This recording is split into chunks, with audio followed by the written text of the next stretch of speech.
COCOBOD had a negative equity of 3.4 billion at the end of 2016 with the COCOBOD staff, and then radio interviews, all the 74 places. But look, COCOBOD at the end of 2016 had a positive equity of 1.8 billion at the end of 2016. COCOBOD had a positive equity, which meant that COCOBOD's assets were more than its liabilities by 1.8 billion. Audited accounts 2016. Cedis or dollars? Cedis. Okay. Cedis. Well, our accounts is in cedis. Okay. Now, at the end of 2024, COCOBOD had a negative equity of 3.8 billion. From a positive of 1.8 billion to a negative of almost 3.9 billion. Now, guess what? When we took over, we inherited a debt of 32.91 billion cedis. 32.91 billion cedis. If you can just put that on your screen. That's the $481 million. 32.91 with $481 million and 10.06 billion due 25-26 alone. So, like I said, the cocoa bills that were deferred, the first payment was supposed to be lodged in the account, 2 billion cedis in August, for payment to be done 1st of September. No steps were taken to set aside even 1 cedi for the repayment of this 2 billion. Because they go and sleep. He hit us straight. Yes. I see. He hit us straight. Now, you look at this rollover that we inherited, and I've already spoken about the implications. Now, cocoa rehab.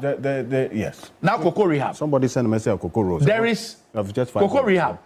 There is this cocoa swollen shoot virus disease, which has devastated about 40% of our farmlands. COCOBOD took a loan of $350 million from the AFDB to rehabilitate 156,400 hectares. $350 million. We pay $61 million every year. We are paying now. COCOBOD had only finished and handed over 40,000 hectares. All the $350 million gone. Out of 156. 6,400. All the $350 million gone. Another 700 million cedis from COCOBOD's coffers gone.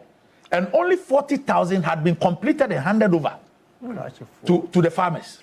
If you take cocoa roads, cocoa roads commitments from there's a slide of cocoa roads, from 2014, from 2014 to 2024 was 26.5 billion. 26.5 billion. However, for 3 years alone, 2019, 2020, 2021, COCOBOD awarded road contracts of 21.5 billion cedis. 3 years, 19, 20, 21. Now, in the year 20 alone, they awarded contracts of $1.2 billion. $1.2 billion. Same value as the entire syndicated loan. Yeah, so this is it. Look at this. So if you look to the left, this is the Producer Price Review Committee's allocations. So till date, the total allocations for us to do roads, 4.7 billion. Now go and look at the total value of contracts awarded, 26.5 billion.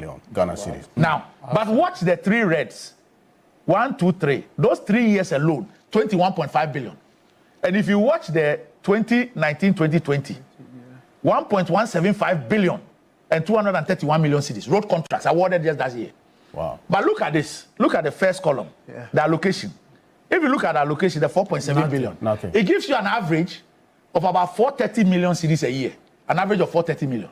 Then, so if you get an allocation of an average of 430 million, and you award contracts of 21.5 billion, what you're essentially saying is that it will take you 47 years to pay. Yeah.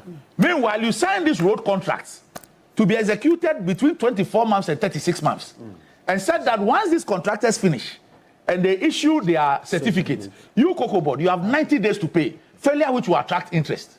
Who does this? So what are you going to do? Who does this? So who's going to be held accountable for all of this? Well, it's not for me. Yeah, you can go to the jute bags as well.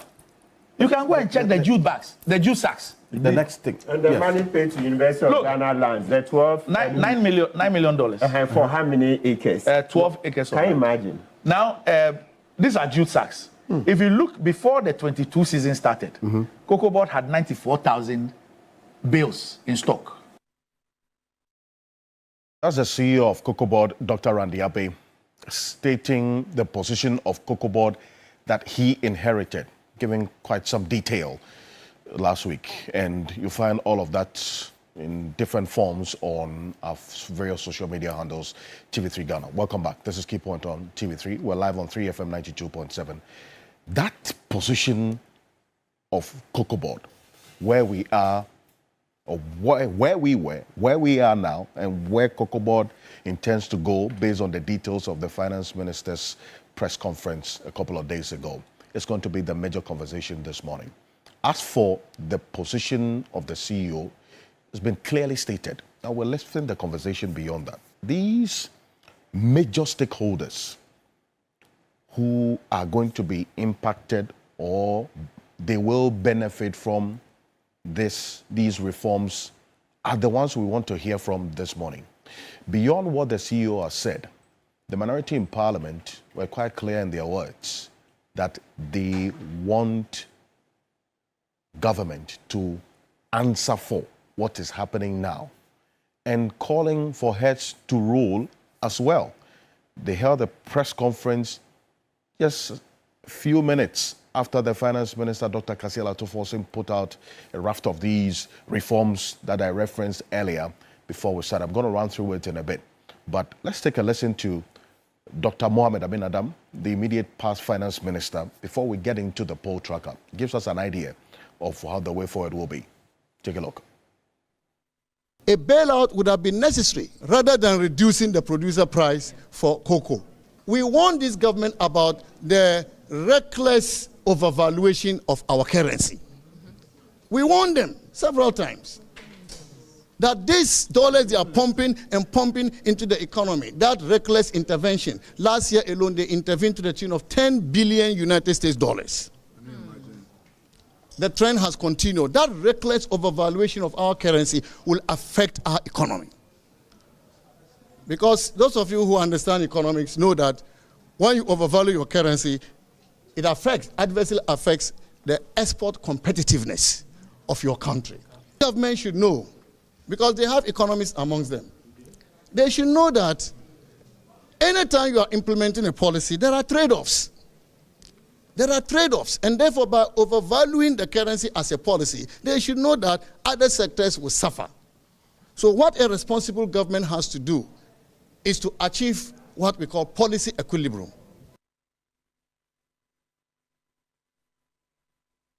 Well, so that's Mohamed Amin Adam there. He talks about a bailout instead of this decision to now review the prices downwards because of what's happening on the world market.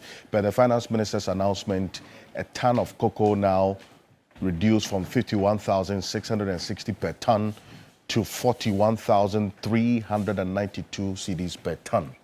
But he gave an overview of where we were, and this is it.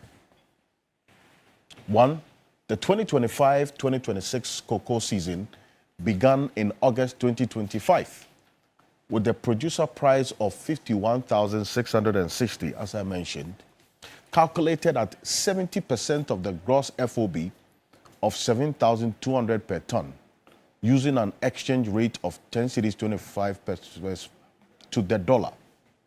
Take this into consideration and bear this in mind, because at the time we were starting this season, this is how much cocoa was selling on the world market. That's 7,200 Ghana cedis per ton on the world market. Now I'm going to show you how much cocoa is selling per ton on the world market today. And the cocoa farmers are saying, well, you know what? If there's a reason to now look at what's happening on the world market to reduce this, what comes to us, then when it was this price, we didn't also benefit that much. That's their concern. So they're asking for more. On the 1st of October, we are always looking at what happens in Côte d'Ivoire, and it's for good reason, because you know what? Both countries produce cocoa. What happens in Côte d'Ivoire directly influences our pricing mechanism. And so Côte d'Ivoire announced a new producer price which was 20% above that of Ghana. So then there has to be some response from Ghana to ensure that this does not influence smuggling. That's what the finance minister said. And this was the response. As a result, the Producer Price Review Committee, which he, the finance minister, chairs, adjusted the producer price to 58,000 from the 51,660 per ton to reflect the exchange rate of 11 cedis 50 pesos to the dollar at the time. And this decision to increase the price of cocoa made Ghana's farm gate competitive and stemmed the potential smuggling of Ghana's crop. We know that this issue of smuggling in the sector is a big issue, right? Especially when cocoa prices in Cote d'Ivoire are higher than ours. Then he says, from October 2025, the world market price started dropping. While the price was in decline, Cocoa Board continued to sell the beans. And we do know, and I'll show you how much Cocoa Board has actually sold now or bought. In fact, over 530,000 from what we got to know. Below this $6,400 per ton, which then started to cost the farmers. And in fact, Cocoa Board's books.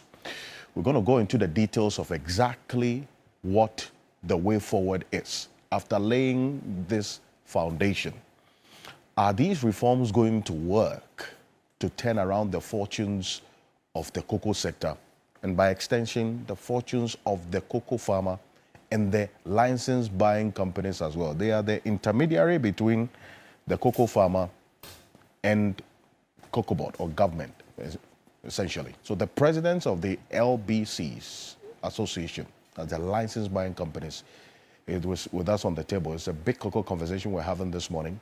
We have a financial analyst as well who's going to be joining us right now. We have a policy analyst as well who's joining us. We have a couple of lawyers, and we have the cocoa farmers as well. And then we have the initiators of these reforms, that is government, to help us understand what the way forward is and to raise very key questions about these proposals.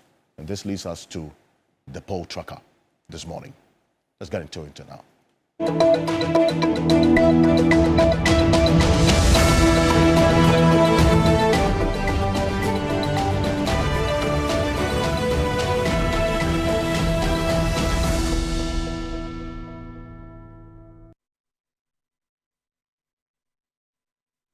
Here we are. This, according to what we have been looking at in Cote d'Ivoire, is the situation as we speak. When it comes to the global share of cocoa between Ghana and Cote d'Ivoire, 65%. And that's why earlier I indicated that whatever happens in Cote d'Ivoire directly influences our cocoa sector in terms of pricing, because we then need to look at the dynamics of pricing and how that influences smuggling. Cote d'Ivoire is experiencing a situation as well, similar to what's happening, because the world market price of cocoa directly impacts on this 65% that these two countries, Ghana and Cote d'Ivoire, produces. 65% of the total cocoa on the world market. The question is why we also don't have a say. Okay, enough say when it comes to pricing on the world market. And that's why some of these reforms the finance minister talks about has caught the attention of some financial analysts. Well, they are also seeing a reduction, but the difference between what they have done and what we have done is that the government has stayed the price at which it announced to buy the cocoa, instead of the option that our government has taken now to reduce the price. So that's the difference. And we hear the minority talk about a bailout, essentially, which would have then stayed the price for the cocoa farmers. So that's an issue we're going to be getting into. The rest of the world produces this, that's 35%. Nigeria and others you see. But then they don't have a significant impact when it comes to the combined effect of Ghana and Cote d'Ivoire. Here's what's been happening to the price of cocoa on the world market. This week, we got the source of this is the Bloomberg terminal. It's a publicly available terminal. You can track the pricing of cocoa on the world market. We started off the year 2026 with some just about 5,000 thereabout per ton. That's about $5,400 per ton. So Cocoa Board, as we speak, our pricing of cocoa, the reason why you hear the CEO say the prices of cocoa, that's Ghana's cocoa, is expensive as compared to prices of cocoa from Cote d'Ivoire and other countries, is because we are still pricing at $5,000 when the world market price, see that, it's 3,781. But then again, the question is, what did we take into consideration before we did the forecasting? And who exactly was looking at what, taking into consideration what was happening? This price of cocoa on the world market has been trending downwards for quite some time now. If you look at right from May last year into July up until February that we're talking about, it clearly tells you the trend that we've seen. So then what influenced this 5,000 that's dollars per ton that we put our pricing? Fundamental to address the smuggling into Cote d'Ivoire, because Cote d'Ivoire prices were high. But then beyond that, could anything else have been seen? And this is what we're doing now. This decision that has been taken by government to reduce the price or review the price of cocoa to reflect what is happening on the world market. If you look at history, what we have seen in terms of cocoa price per bag. So this, what you are seeing, is the price of cocoa per bag. What I mentioned earlier is per ton. That is a 51,660 that has been reduced to 41,392 Ghana cedis. It's per ton. This is what, so far, the revision we have had is the lowest for the cocoa farmer in the last almost 2 years. And the cocoa farmer is not very used to having their prices reduced. In fact, if you look at least over the last 10 years, it's been consistently increasing. So this is where the issue is, that, you know what, I mean, what's happened now? That is what government has to continue to engage and answer that question. In early 2025, this price per bag of cocoa was 3,100 Ghana cedis, increased to 3,228 Ghana cedis in August 2025. We saw an appreciation as well because of the pricing of the cocoa in Cote d'Ivoire within this short period between August 2025 and October 2025. We had to review our prices to discourage smuggling to 3,625 Ghana cedis per bag. Now, what we have seen is a 28.6 percentage point reduction as a result of the review, from 3,625 Ghana cedis to 2,587 Ghana cedis per bag. Now, what is the way forward that has been proposed? If you juxtapose what is happening in Ghana and Cote d'Ivoire, as I indicated, Cote d'Ivoire is also having their own challenges. This is what's happening in Cote d'Ivoire. Cote d'Ivoire has also seen the producer price per bag review. But if you compare what is happening now to what is happening there, there's just a slight difference in terms of the pricing. 23 percentage points down. Now, if you do the conversion from, this is CFA, so 145,690 CFA. If you do it into cedis, it's just a little more than what we're seeing in the Ghana situation. Now, the difference between what's happening in Cote d'Ivoire and what's happening in Ghana is a 307 Ghana cedis difference.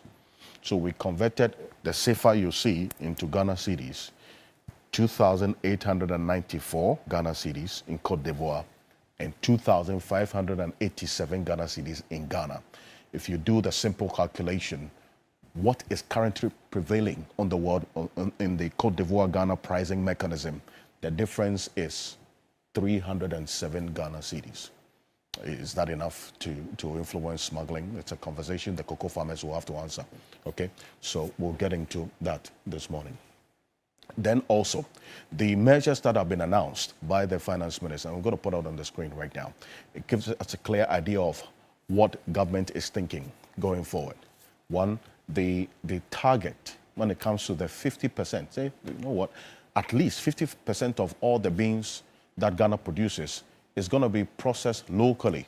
So we're going to see the revival of state assets of the cocoa processing company, CPC, and then also the produce buying company. Bear in mind, PBC has been on its knees for a very long time. Look, the workers are, at the time we checked, have not been paid up to the up to date of the arrears. They are owed months of their salaries and allowances. In fact, some of the assets of PBC were subject of court cases and was supposed to be garnished or as it were, sold.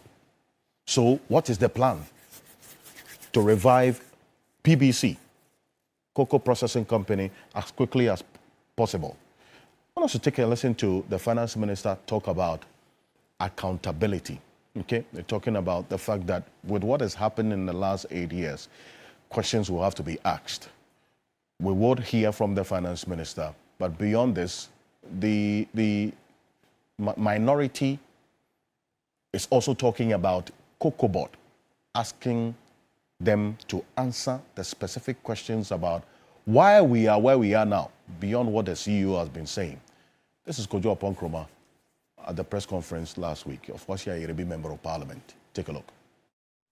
The new managers of the cocoa sector have reset the trading program of Cocoa Board. We used to sell about 70% on forward sales and 30% on spot. They argued that that was an incompetent approach and decided to change it. And now they are selling about 70% on spot. That is why today, as prices have dipped, they are struggling and are saying that the price they had announced ends up being higher than the current prices on the market. That's number one. This action to announce a 28% reduction in the price amounts to a haircut of about 28% on close to 1 million Ghanaian cocoa farmers. Already, when you go into the cocoa growing areas, I was in my areas just a few days ago. A lot of young people are already not going into cocoa because they say the older folk who went into it, they don't see a transformation in their lives. It's left with the old, elderly, poor on the farms. When you do this, what is going to happen in subsequent years is that even those ones will not be going into the cocoa production. If they won't sell their cocoa farms to Galamsey operators, God knows what they will do. All of this has come about because of the reset that Cocoa Board did. And that is why, respectfully, we ask the president to relieve the Cocoa Board CEO of his responsibilities at this point in time. Number two, we are asking the government that in previous times when cocoa prices fell and the government absorbed the shock and protected the cocoa farmer, the NDC government should absorb the cost of what they have done and protect the cocoa farmer and restore at least the 3,625 that they promised. This 2,800 or so that they are promising is totally unacceptable. Already we are receiving messages from cocoa farmers who say that if this is what is going to happen, they are going to demonstrate in a number of these. And if they do, we in this caucus, we will join them on the streets to do this demonstration. We thank you for the time. So who bears the burden of why Cocoa Board is where it is now? Okay, somebody has to answer questions. The minority is pointing fingers at the government. The government says you over the last 80 years, you mismanaged the sector, so you have to also answer questions. We're going to look into exactly what the picture really looks like. Whose report will you believe? Well, going forward, this is it. What government has decided to do. There's a legacy debt of Cocoa Board, over 5.8 billion, which now the proposal is that the Bank of Ghana and essentially central government will absorb this legacy debt off Cocoa Board's books. There is the cocoa roads arrears of over 4.3 billion Ghana cedis as well, which central government, finance ministry has decided now that it will be transferred onto the books of the roads ministry as well, so that Cocoa Board's books will look good. And here's the reason why. These transfer of expenditure we are seeing. Because government intends to issue cocoa bonds or bills again. And bear in mind that this is a module that is not new. We have been issuing cocoa bonds or bills, over time. But then, as a result of the Domestic Debt Exchange Program, DDEP, that was embarked on, investors in these cocoa bills, unfortunately, had to take a haircut. And so, how attractive will these bills be? And what is government going to do differently to attract investors to invest in the new cocoa bonds or the bills that they intend to issue? That's why we have a financial analyst to help us understand what is going to be the way forward. It's important. Then also, government talks about the mechanism that they're going to employ, moving away from the old module of the syndicated loan to this new module of some level of self-financing with a revolving fund.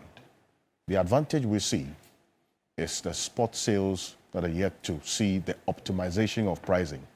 We see the automaticity as well that government is talking about, so that when there's a change in the price of cocoa on the world market, automatically we'll see a reflection of it locally.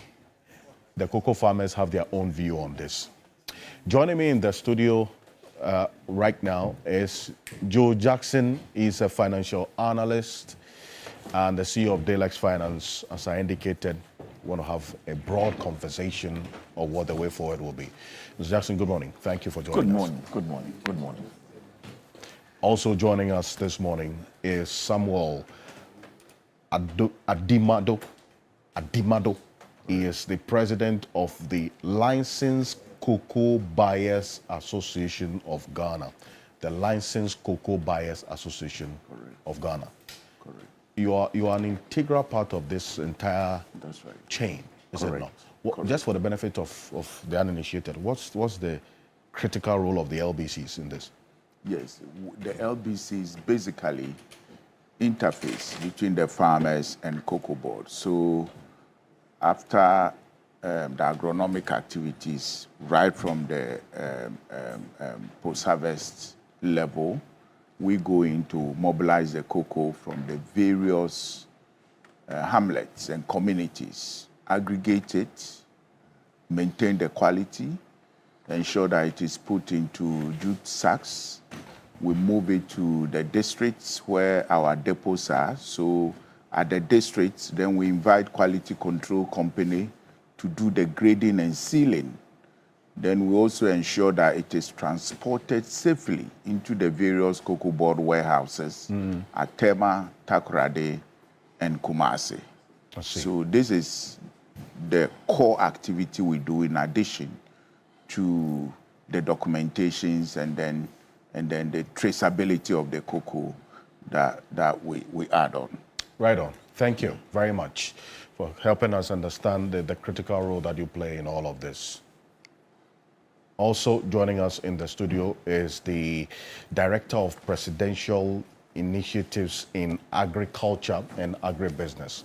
Cocoa is also an integral part of the work of this man that we're going to have join us. Dr. Peter Boama Otokono is Director of Presidential Initiatives in Agriculture and Agribusiness. Doc, good morning. Thank you for joining us. Good morning. Yeah. And I'm happy to be with you. It's been a while. It's been a while indeed. But you are looking good. I can say same for you. and I see my uncle here. Indeed. He's a true one. Yes. He doesn't come back to our community anymore. Oh, really? Yes, I'm chastising him for neglecting his heritage. Oh, I see. You have to answer some questions in that Right. regard. Well, the man you're hearing is Honorable Andy Apiakobi. He is the former member of parliament for the Asante Achim North constituency. And then also, he is a cocoa farmer. Yes. A cocoa farmer. So I invite him to my farm so that I will feel the impact of his agronomist credentials. I will visit you very soon. Perfect. You have 50 acres, correct? Yes, I have 50 acres of cocoa. on Fine. one side and 20 on another. And 20 on the other side. Perfect. Thank you very much for joining us. Cocoa is not just an economic commodity; it is a political commodity as well. So, and a matter of policy. And so, Kofi Bentel is the vice president of Imani Africa. He's a private legal practitioner. He's also taking his seat right now, joining us. And also joining us is Martin Pebu. He's a private legal practitioner, a passionate Ghanaian, and a beneficiary of the cocoa sector. Yes. Council, good morning. Morning, Mr. Thank you for joining us. Morning. Good. Yeah, okay, so it's good to be here again, my usual rituals.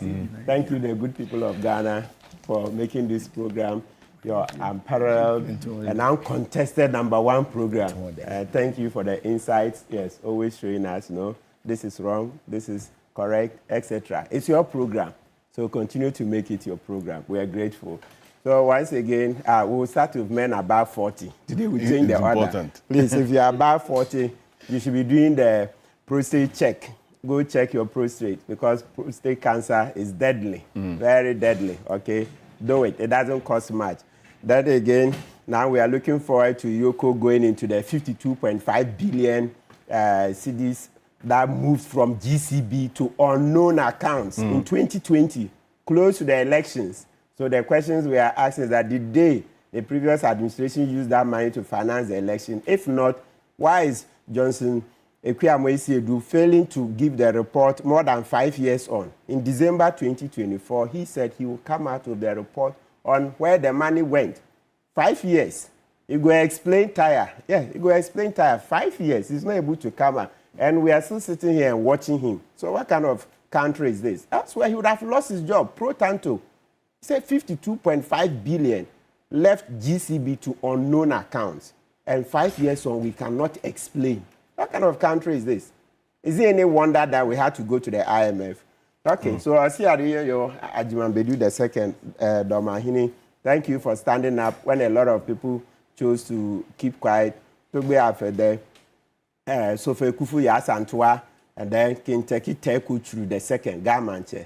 Thank you. Let's see how it goes. Let's continue to build a resilient and strong society. Okay. Council, thank you. About the loss of revenue to the state. Under Article 41G of the Constitution, Right. you have a right of action before the courts. Yes. So don't come and talk about it again. Let's come together and bring an action to Yes. ensure that we have resource. Let's see what Mr. Acha can do. Because, Kofi Afulu first took it to OSP. And we know how he had been playing soft on the Kufuor's appointees, etc. So Afulu has now taken a new petition to Yoko. Let's see what Mr. Raymond Acha can do. And then we'll see. Indeed. Yes. Thank you very much. Thank you so much. And then we're monitoring the news of an early morning accident that occurred at Nsom Adwejuri at around 5:30 a.m. involving 8 vehicles. We understand a tanker is said to have exploded, causing several cars to catch fire. So we're keeping an eye on that as well. There was a quick response from the Fire Service and Ghana Police Service as well. So we'll keep an eye on that particular one. Kofi Bentel is joining us, as I said earlier. This conversation is heavy on policy as well. The Vice President of Policy Think Tank, Imani Africa, is a private legal practitioner as well. Good morning. Mr. Good Bentel. morning. Thank you for joining us. Thank you for having me. Do you have a relative who's a cocoa farmer as well? No. I might not you. Oh, okay. This is my relative who is a cocoa farmer. I come from a long line of Fanti gentlemen. A 4th generation civil servants and people who stopped farming long ago. But my uncle was a farmer, but not a cocoa farmer. However, I have been, like you said, because it's a policy issue, we've done quite a bit of work on it, and we are not very favorable when it comes to cocoa board and the effect of cocoa board. All right. The interesting thing you find is that before the colonial people set up cocoa board, we had a whole middle class of Ghanaians who became rich, wealthy on cocoa. All right. And the idea was that cocoa board was going to mobilize them so that their wealth could be kind of targeted for national development. One of those outputs was the University of Ghana. So you could see what could be done when you mobilize that whole area. But unfortunately, if you look at the trajectory since Cocoa Board was formed, Kwame Nkrumah made it, a central piece of our economy. The farmers' lots have gone down, and the state has basically benefited. If you look hard, you realize that cocoa farmers are amongst the most taxed workers in this country. From a period before independence when cocoa farmers were rich, and after independence, cocoa farmers became poorer and poorer and poorer and poorer. Today, I'm not sure if you can find anybody who can tell you that I am a rich cocoa farmer also. And recently, we did some work looking. He's rich, but not because of cocoa. We did some work, and it turns out that there are some very interesting cocoa farmers, educated, in fact, some chiefs and others who, in our view, without a cocoa board, they can organize themselves sufficiently, to mobilize the cocoa and market it. We need to rethink the cocoa board paradigm. Yeah, but by law, you are not allowed to. Well, that's the problem. When you make a law that stops somebody from achieving what is their highest potential, then that law is a problem. And I just said, we need to rethink the cocoa board paradigm. Today, as we speak, cocoa board is a problem to farmers. It's a problem to the country. What are we talking about? Management is the problem. Cocoa board is a problem everywhere. Not the So we need to rethink the cocoa board paradigm. It's been over 50 years, and clearly something is wrong. Is it about the institution or the management of the institution? There are two different things. You see, we like to think in those terms, but we like to think in terms of paradigm. Because if you say it's the institution, what has it done? If you look at the objects, what it is intended to do, they are all good things. But good ideas don't implement themselves. And when we talk about paradigm, what we mean is that, look, everywhere in the world, when you set up government behemoths, monopolies, and these kind of massive institutions with law behind them, they devolve, they degenerate. So what we need to do is, what are we trying to achieve? Mobilize cocoa farmers. Make sure they get the benefit of their own work. Make sure we also get the benefit of our own work. And clearly we are going down. Look, by our projections, in the next 5 years, because of Galamsey and a number of things, Ghana is going to lose its position as a second. Ghana will drop to like 3 or 4. As we speak, China is producing cocoa. All right? As we speak, there are all kinds of cocoa plantations. The whole idea of how to produce cocoa has changed. Ghana is one of the few countries that is still using the same methods that we used 100 years ago, which has an effect on the quality of our cocoa. But clearly, as we speak right now, we are going down on every level. Quantity, we are going down. Quality, we are going down. And we are likely to lose our place. So look, we need to rethink the cocoa board paradigm. We need to rethink our cocoa industry. We sat here, Ivory Coast came in, they did it differently. And now they are producing far many more tons than we are producing. We claim that ours is a better quality. But I can tell you right now, that premium, we are losing it. Some of the things going on right now, it is because we are facing competition across the world from places that we didn't know could produce cocoa and produce it to compete with us. So we are doing something wrong when it comes to cocoa. And I think Cocoa Board is in the center of that mess. I see. And is it the same position you're, Dr. Kabama? Absolutely not. I mean, a complete deviation. Actually, the problem of Cocoa Board was President Akufo-Addo becoming president and putting the kind of management. How is that possible? Yes, and I'm going to be very blunt on it because you see, it's not the institution and the framework that has been created to manage cocoa. It's the individuals we put in charge of cocoa the past 8 years. They have caused the mess, and we need to be very frank about it. You see, from 2017 to 2024, there was just a constant streak of losses that was made by Cocoa Board.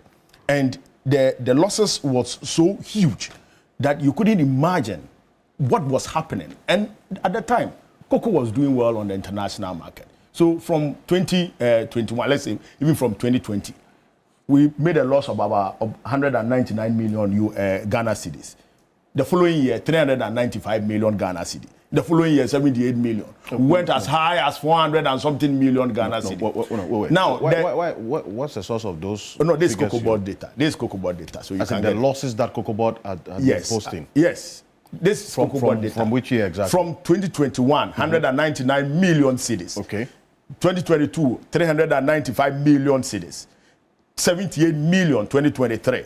Then 275 million. Then 426 million. And so it's been constant streak. So you would recall that somewhere between the 2022-2023 season, when we did the cocoa bills restructuring and under the DDEP, and the payments for those bills that were due were moved to from beyond 2024, 2025 to 2028. They came out and said that they've chalked a profit of about 2.3 billion. You remember that? Yes. And that was the only artificial calabule profit. What do you mean? You know, that was announced at the time. And so that was the only time that they announced something different apart from losses.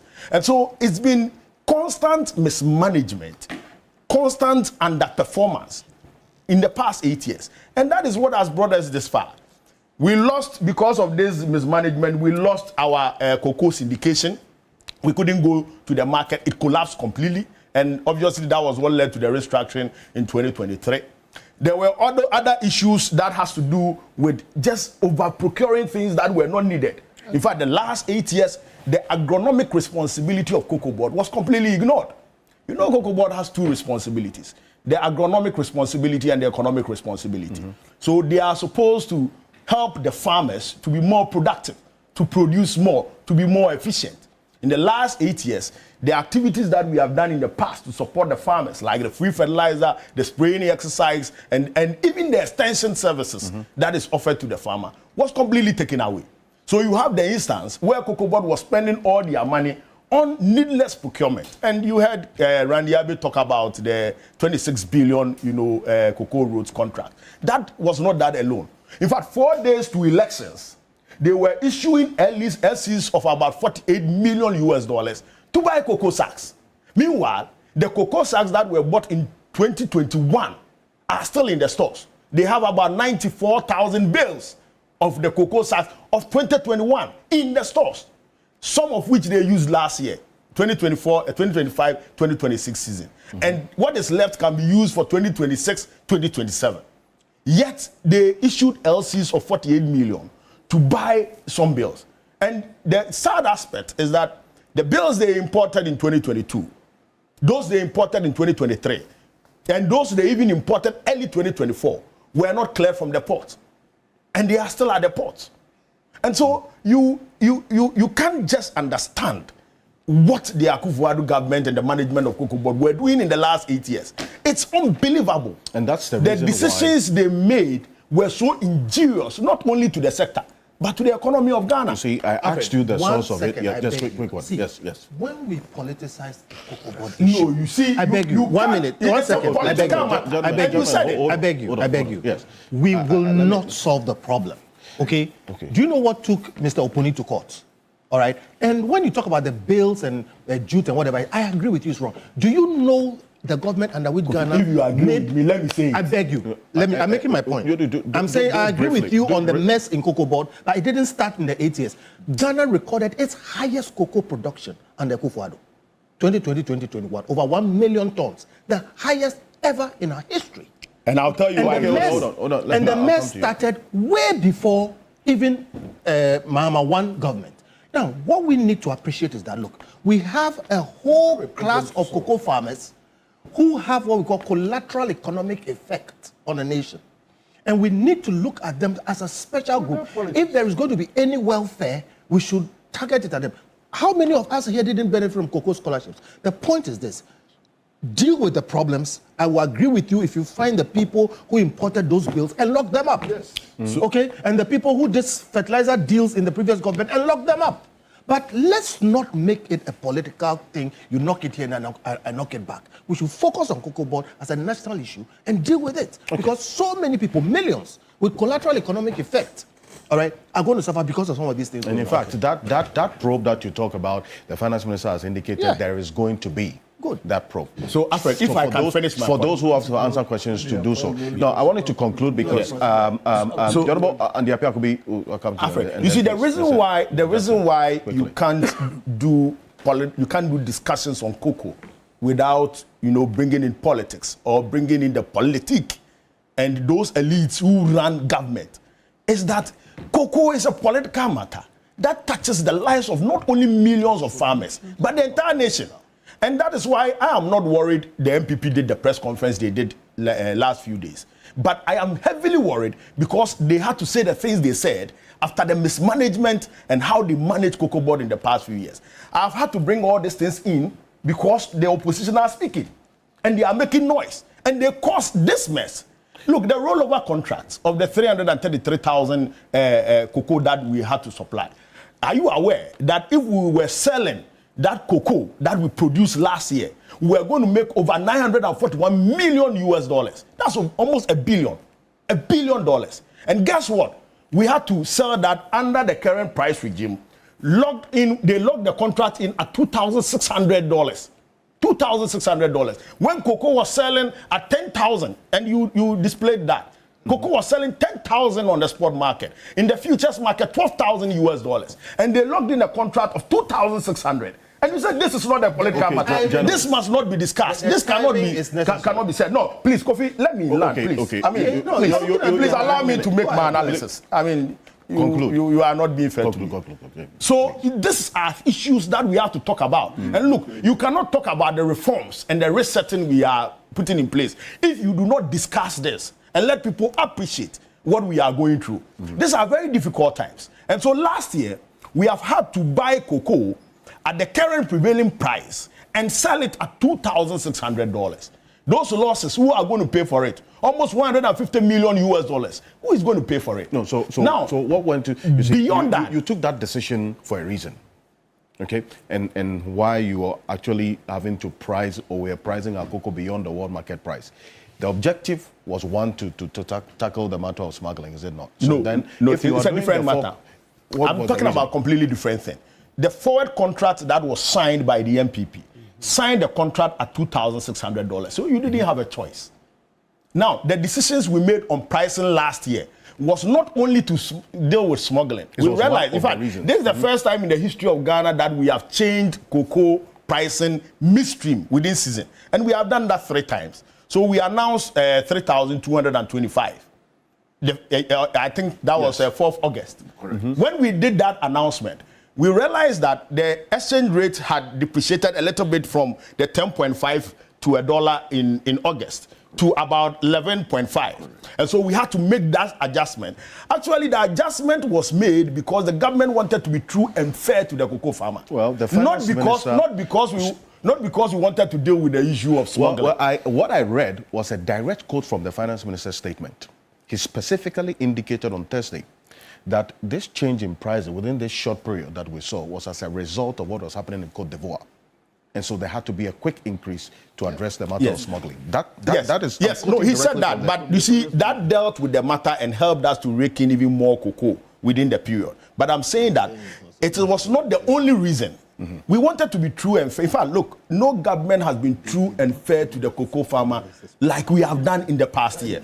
And we are doing so because we want the cocoa farmer to get the full benefit of what they are supposed to get. Indeed, until 2025, we were not paying more than 70% of the FOB price to any cocoa farmer. In 2024, when the MPP announced the 3,000 Ghana cedi per bag, they told us that they were paying 2,600, they were paying 3,000 because they want to do 76% of the cocoa price. At the time, they had signed a forward contract of about 3,200.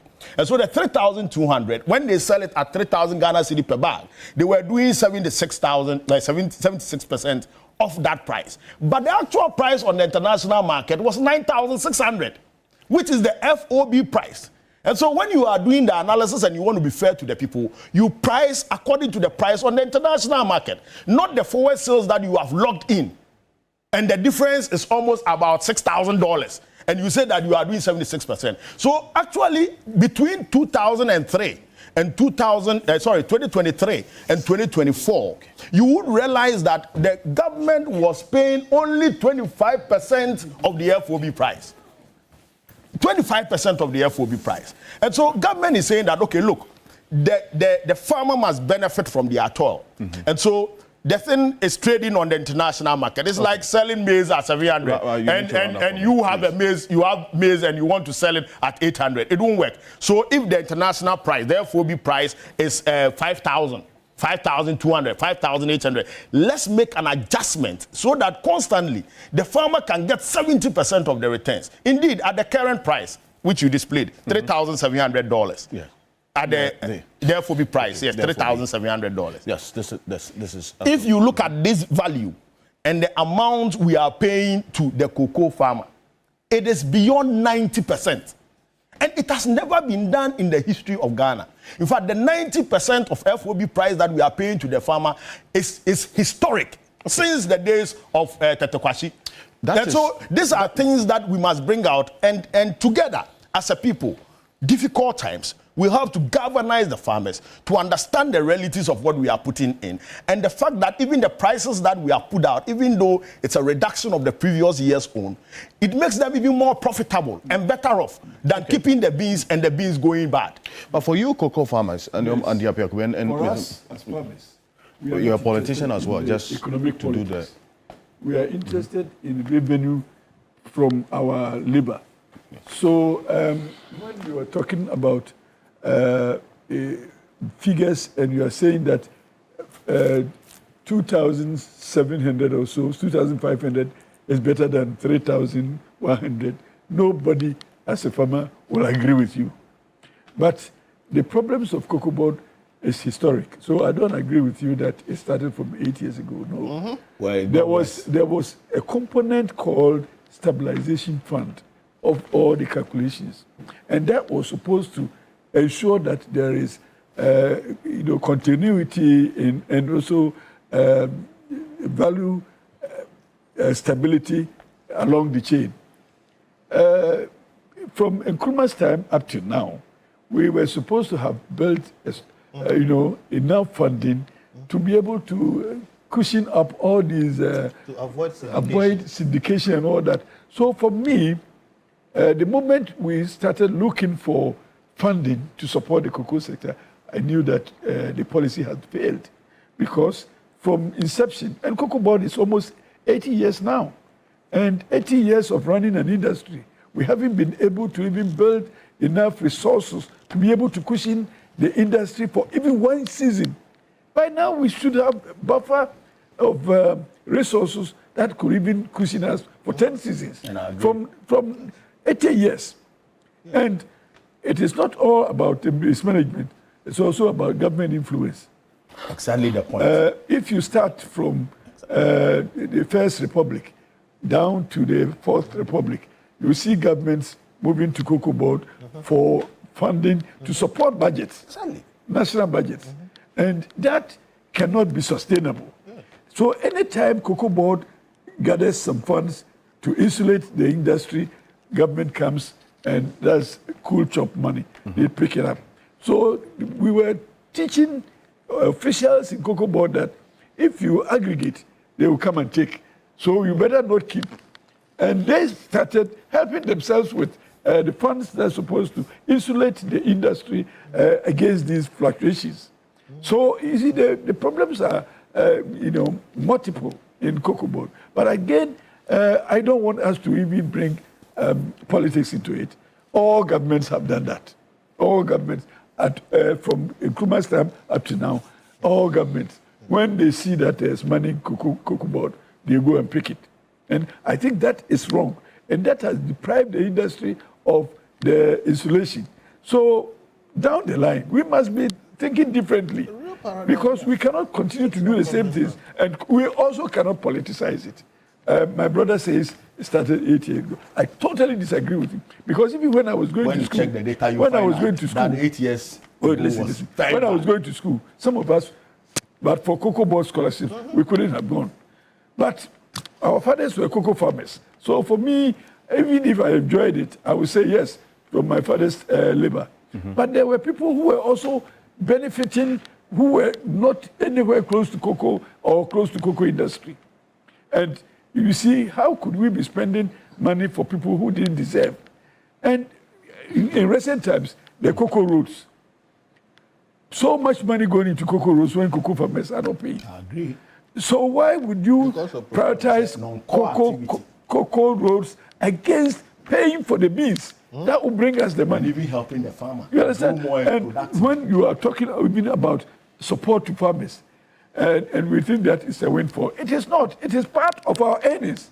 And again, there are so many people who are making astronomical profits from the support system. Yes. And these are all monies that Cocoa board staff are richer yes, than cocoa management. farmers. So it's Cocoa board, management. yeah. They are In far fact, richer. cocoa board suppliers are even richer than the farmers. They are more You see, VAT because cocoa board when than you are cocoa supplying, support services, and the support services make the industry even more expensive to operate in as farmers. You want to supply, say, insecticide, 5, 6, 7 times the price of insecticides supplied to cocoa board and onwardly to farmers. And we think that we have supplied farmers with inputs. No, the people who are benefiting from that procurement chain are rather the officials of cocoa board and the suppliers, not the farmers. So everything else in the cocoa industry is geared towards siphoning revenue from cocoa industry to people who are not even within the industry. So I think that if we want to solve the problems, we leave politics out. Cocoa farmers are not interested in Politics that. out. I don't understand why you keep on saying leave politics out. You have set policy. It's the politicians that set the I policy. think I They have make the when decisions you're- and manage the listen, institutions. when you're talking, I was here. No, it's a very effective assessment. Hold on. Fortunately, I don't think like you. And when I have the platform, I expect Very you sorry. to give me the respect. You are my one You fan. have You a are my one different fan. Okay, please. So Let's I bring am this up. coming in as a cocoa farmer. Okay. And I'm telling you that cocoa farmers, we are not interested in the politics. We want to work and get paid appropriately. Now, Cote d'Ivoire, they're paying the same amount from the previous year. And then you come and tell us that because of world market fluctuations, it means our policy has failed. So you are explaining that to us. And now, the officials of Cocoa Board, they have not reduced their earnings. How could you reduce mine and you continue to? And some of them are even benefiting from increased, salaries and new cars, and we cannot get it. And you say that it is supported by policy. What kind of policy is that? So I'm saying, I'm talking as a cocoa farmer. Okay. We are interested in making sure that we stabilize our incomes. And it is not fair when next door they've been able to stabilize their incomes, and here we have to lose. And when we are losing, other people But you in see, the and same that is industry why- are gaining. And you want cocoa farmers to applaud you? No, we won't. Well, I would find out from you, Dr. Tukona, should be on. And that's why I bring in Mr. Jackson as to why the option of a bailout wasn't taken. It's a question government has to answer. He will answer that. But then if you look at this, okay, the story should have been different, is it not? I mean, 65% combined strength in terms of the total cocoa production on the world market. But then again, we're having to grapple with all of these issues of how the impact of cocoa pricing on the world market would have on our local situation. That's why we're where we are. You know this 65%. The total global value for the cocoa market is $142 billion US. And this 65% produced by Cote d'Ivoire and Ghana, the two countries are earning less than 2% of the total value That's of the why cocoa the value market. addition is important, which is going to be the leg of our conversation. Mr. Jackson, please. I mean, I've actually enjoyed listening to the conversations going on, and it will be interesting, Uncle Kofi, to explore some of what you're saying. And I want to start with him. The truth of the matter is that Cocoa Board was set up, right, to provide forex to the country and to ensure ownership of cocoa to Ghana.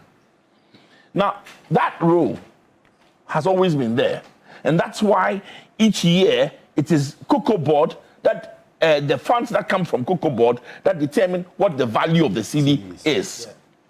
Now, if we give that up, the danger here is that it's going to go to the foreigners. Exactly. No. That's why I said this will be a debate. And the challenge I have now is that we're about to enter 6th March. I'd like to pose a question. How much of Ghana's economy do we own? And that's a whole debate we should have. The worry is that I do identify with you clearly. My position is that government institutions tend to destroy value over time. What has happened? Cocoa Board has destroyed value over time. To be fair, previously, when there's money, right, government step in and take the money. The difficulty is that over the last 8 years, even when there was no money, government still took the money away. And so some part of what Dr. Otokono is saying has to be dealt with. Some of us started crying wolf about Cocoa Board years ago.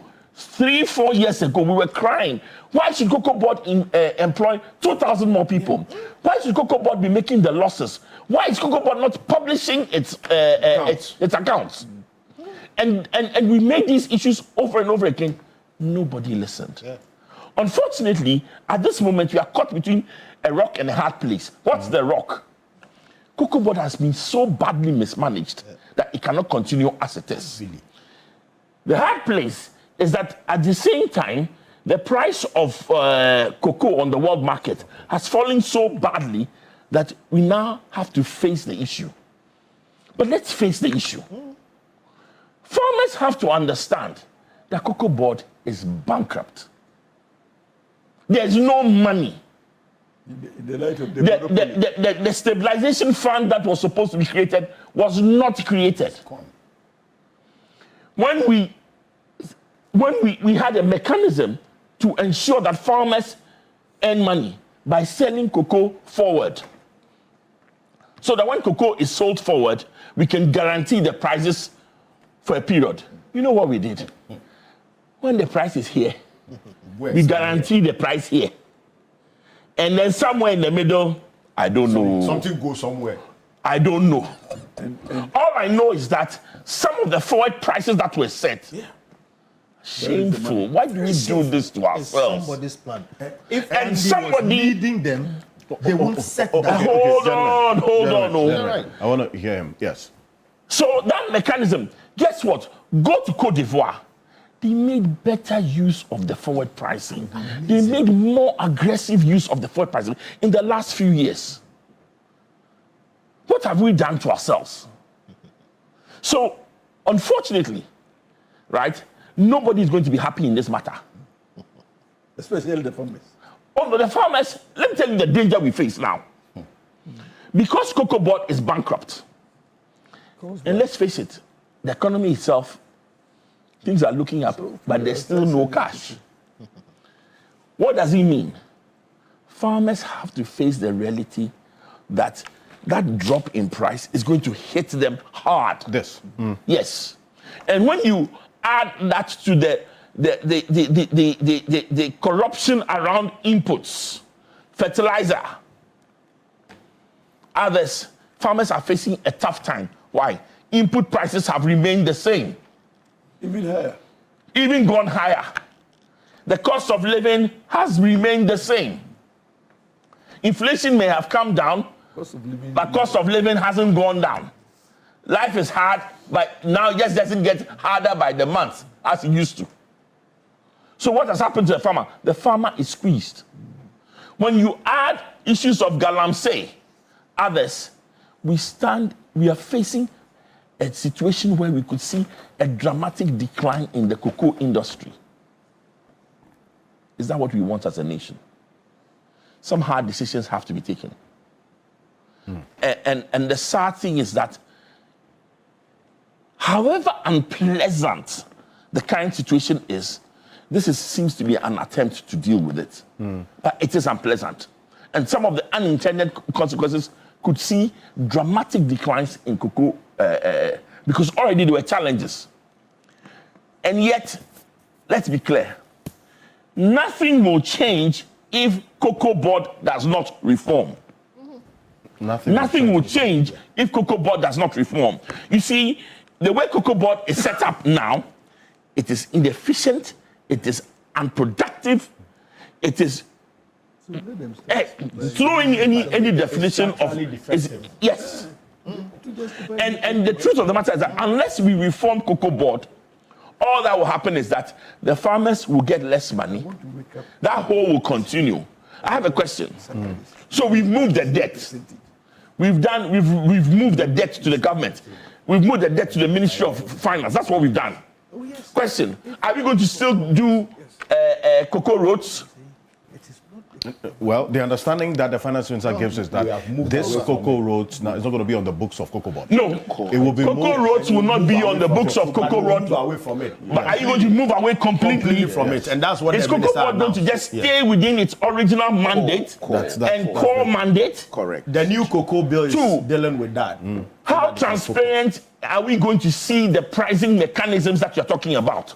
Because you see, in times past, we've seen that forward sales, etc., have been used in some manner that is hard to tell.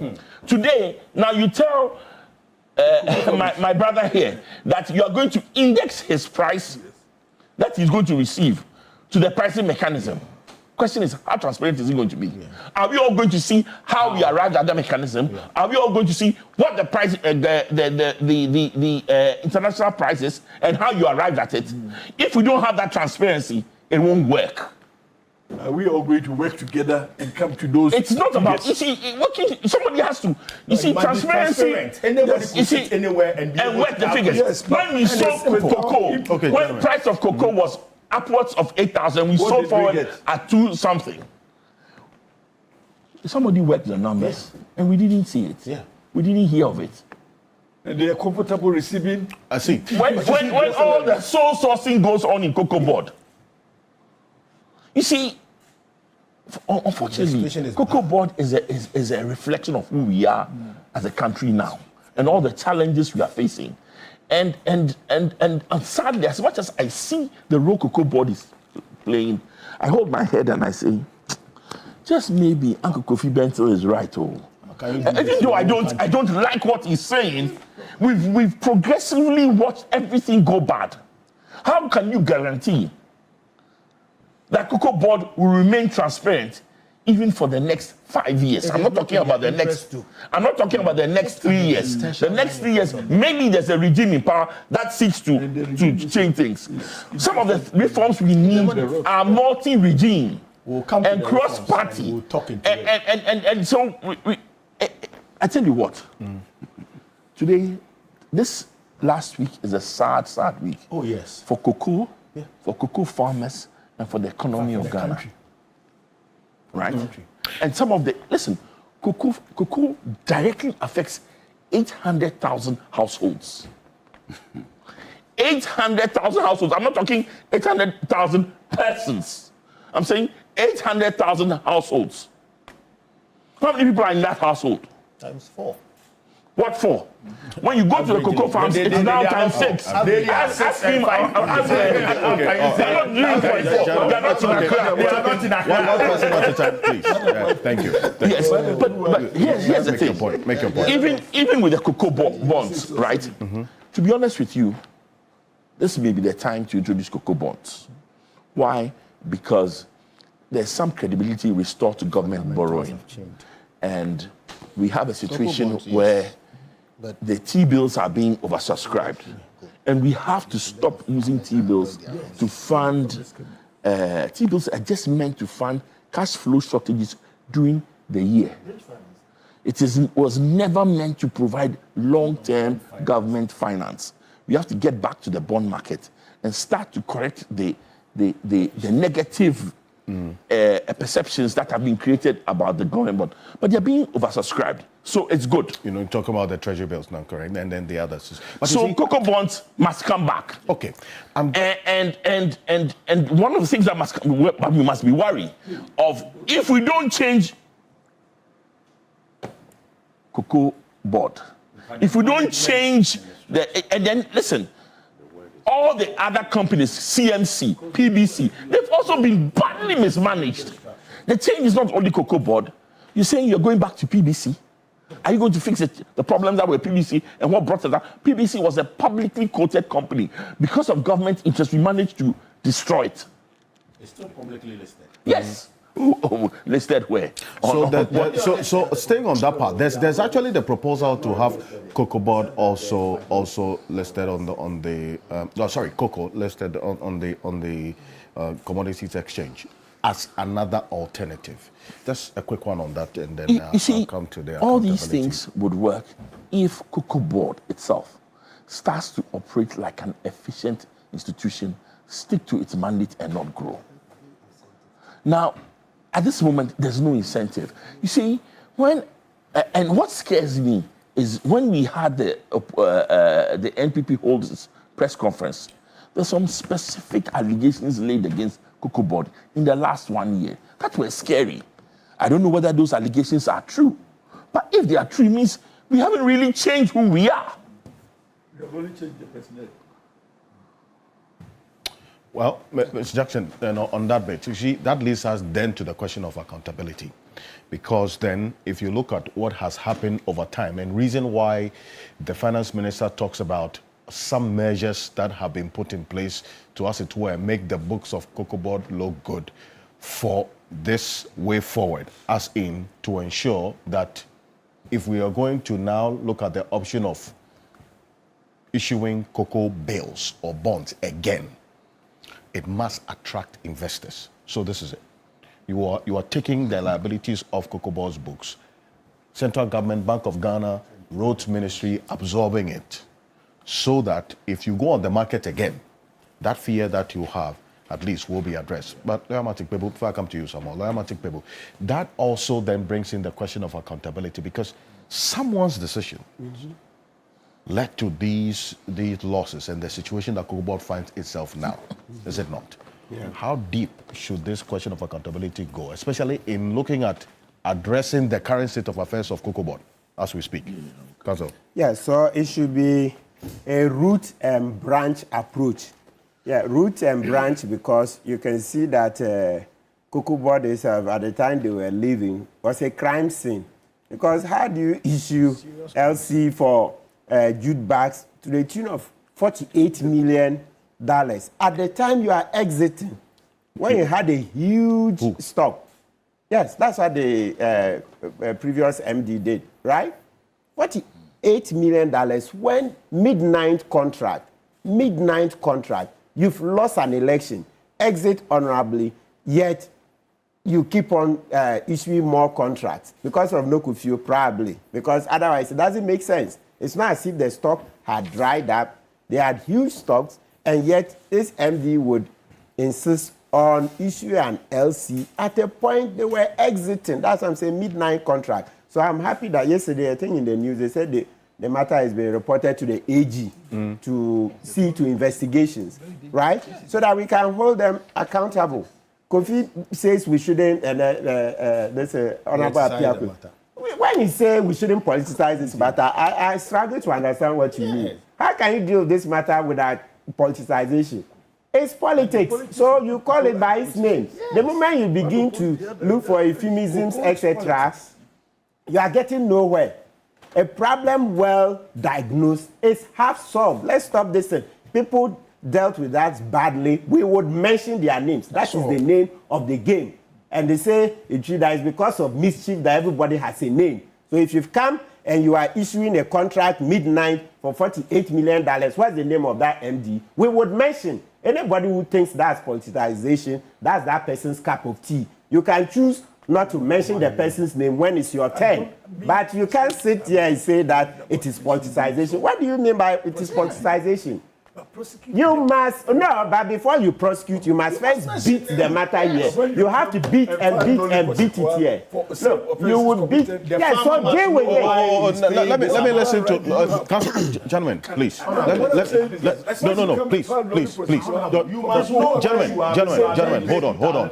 Dr. Tokuno, please. Your microphone is off. Honorable Apia Kube.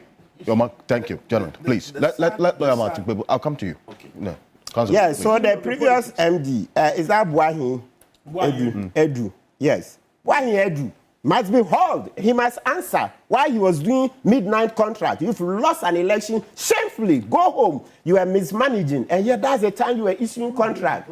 That's the time you were issuing calls. So why hold on, we will please. mention his name. If Kofi doesn't like it, well, that's his cup of tea. No, because we have to talk. Because yes, To raise this call to answer, but if Yes. you want the politics, since you brought it will always be politics. Okay, thank you.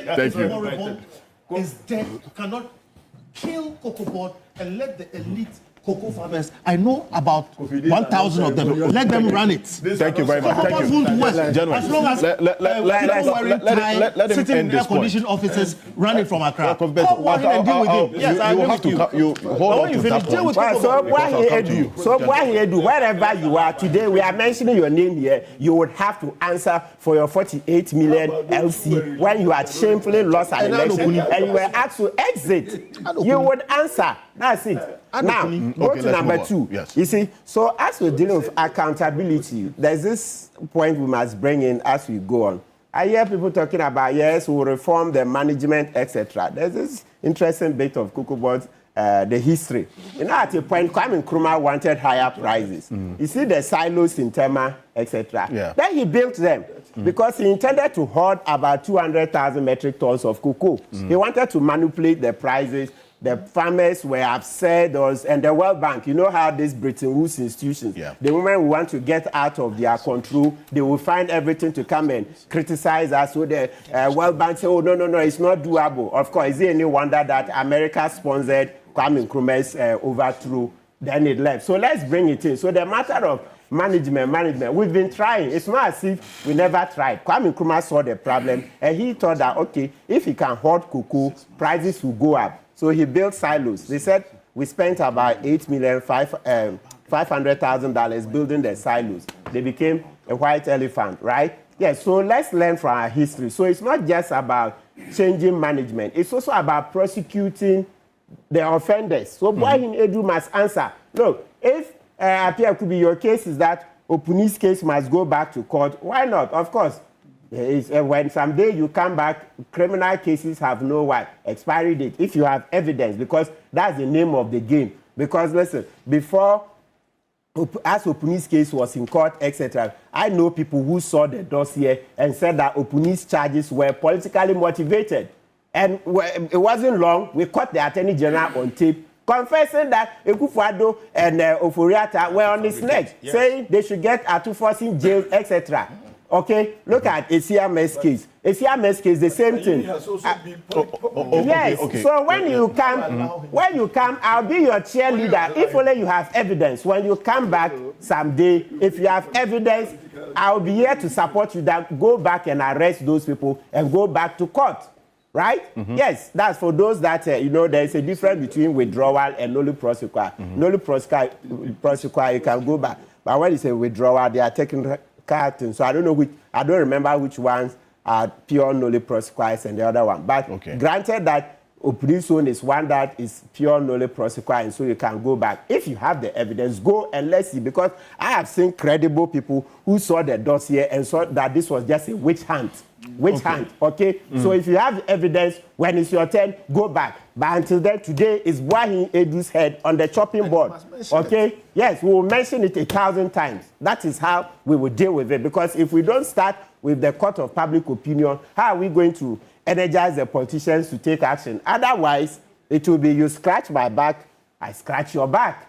So let's understand this. It's when the citizens understand what's gone wrong, then they show the fury, etc. Then it galvanizes the politicians to take action. So if you come and sit, you don't mention Ekufuado's name, you don't mention Boahin Edu's name, you've said nothing. Or even Exactly. Does the politician need any galvanization? Yes, they do. Why? If there is reason to prosecute or to investigate, go ahead and do it. I mean, why do I have to energize you? Politicians have always needed galvanization. You see, let's not make the mistake. Okay. Even when you read about democracy, even when you read about democracy from ancient Greece, societies have always been like this.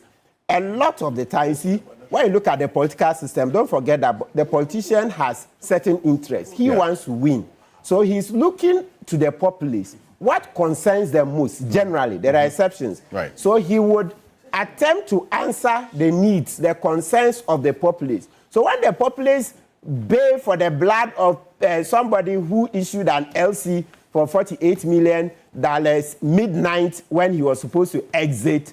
That is what the politician will tackle, because in the scale of preference, the citizens are saying that prosecute Boahin Edu. That's what he will tackle. So if you sit here and you know they follow public opinion, it's all about public opinion. That's where the politicians usually derive their legitimacy from. So if public opinion is that Boahin Edu must be prosecuted, then that is what they will deal with. Because, you see, and let's not forget, democracy is crowd wisdom. We all know that our politicians don't know all of it. So that's how come they will listen to all these programs and see what the populace are saying. So if the populace say is Boahin Edu the one prosecuted today, that is what the politician will pay attention to. So if you come and sit here, you say, no, don't mention anybody's name, don't do this. You've said nothing. Effective communication. Effective communication. Anybody who thinks by mentioning somebody's name, it is defamation, he knows where to go. That's why the law courts are there. You see it. Okay. So let's get on with it, okay? Right.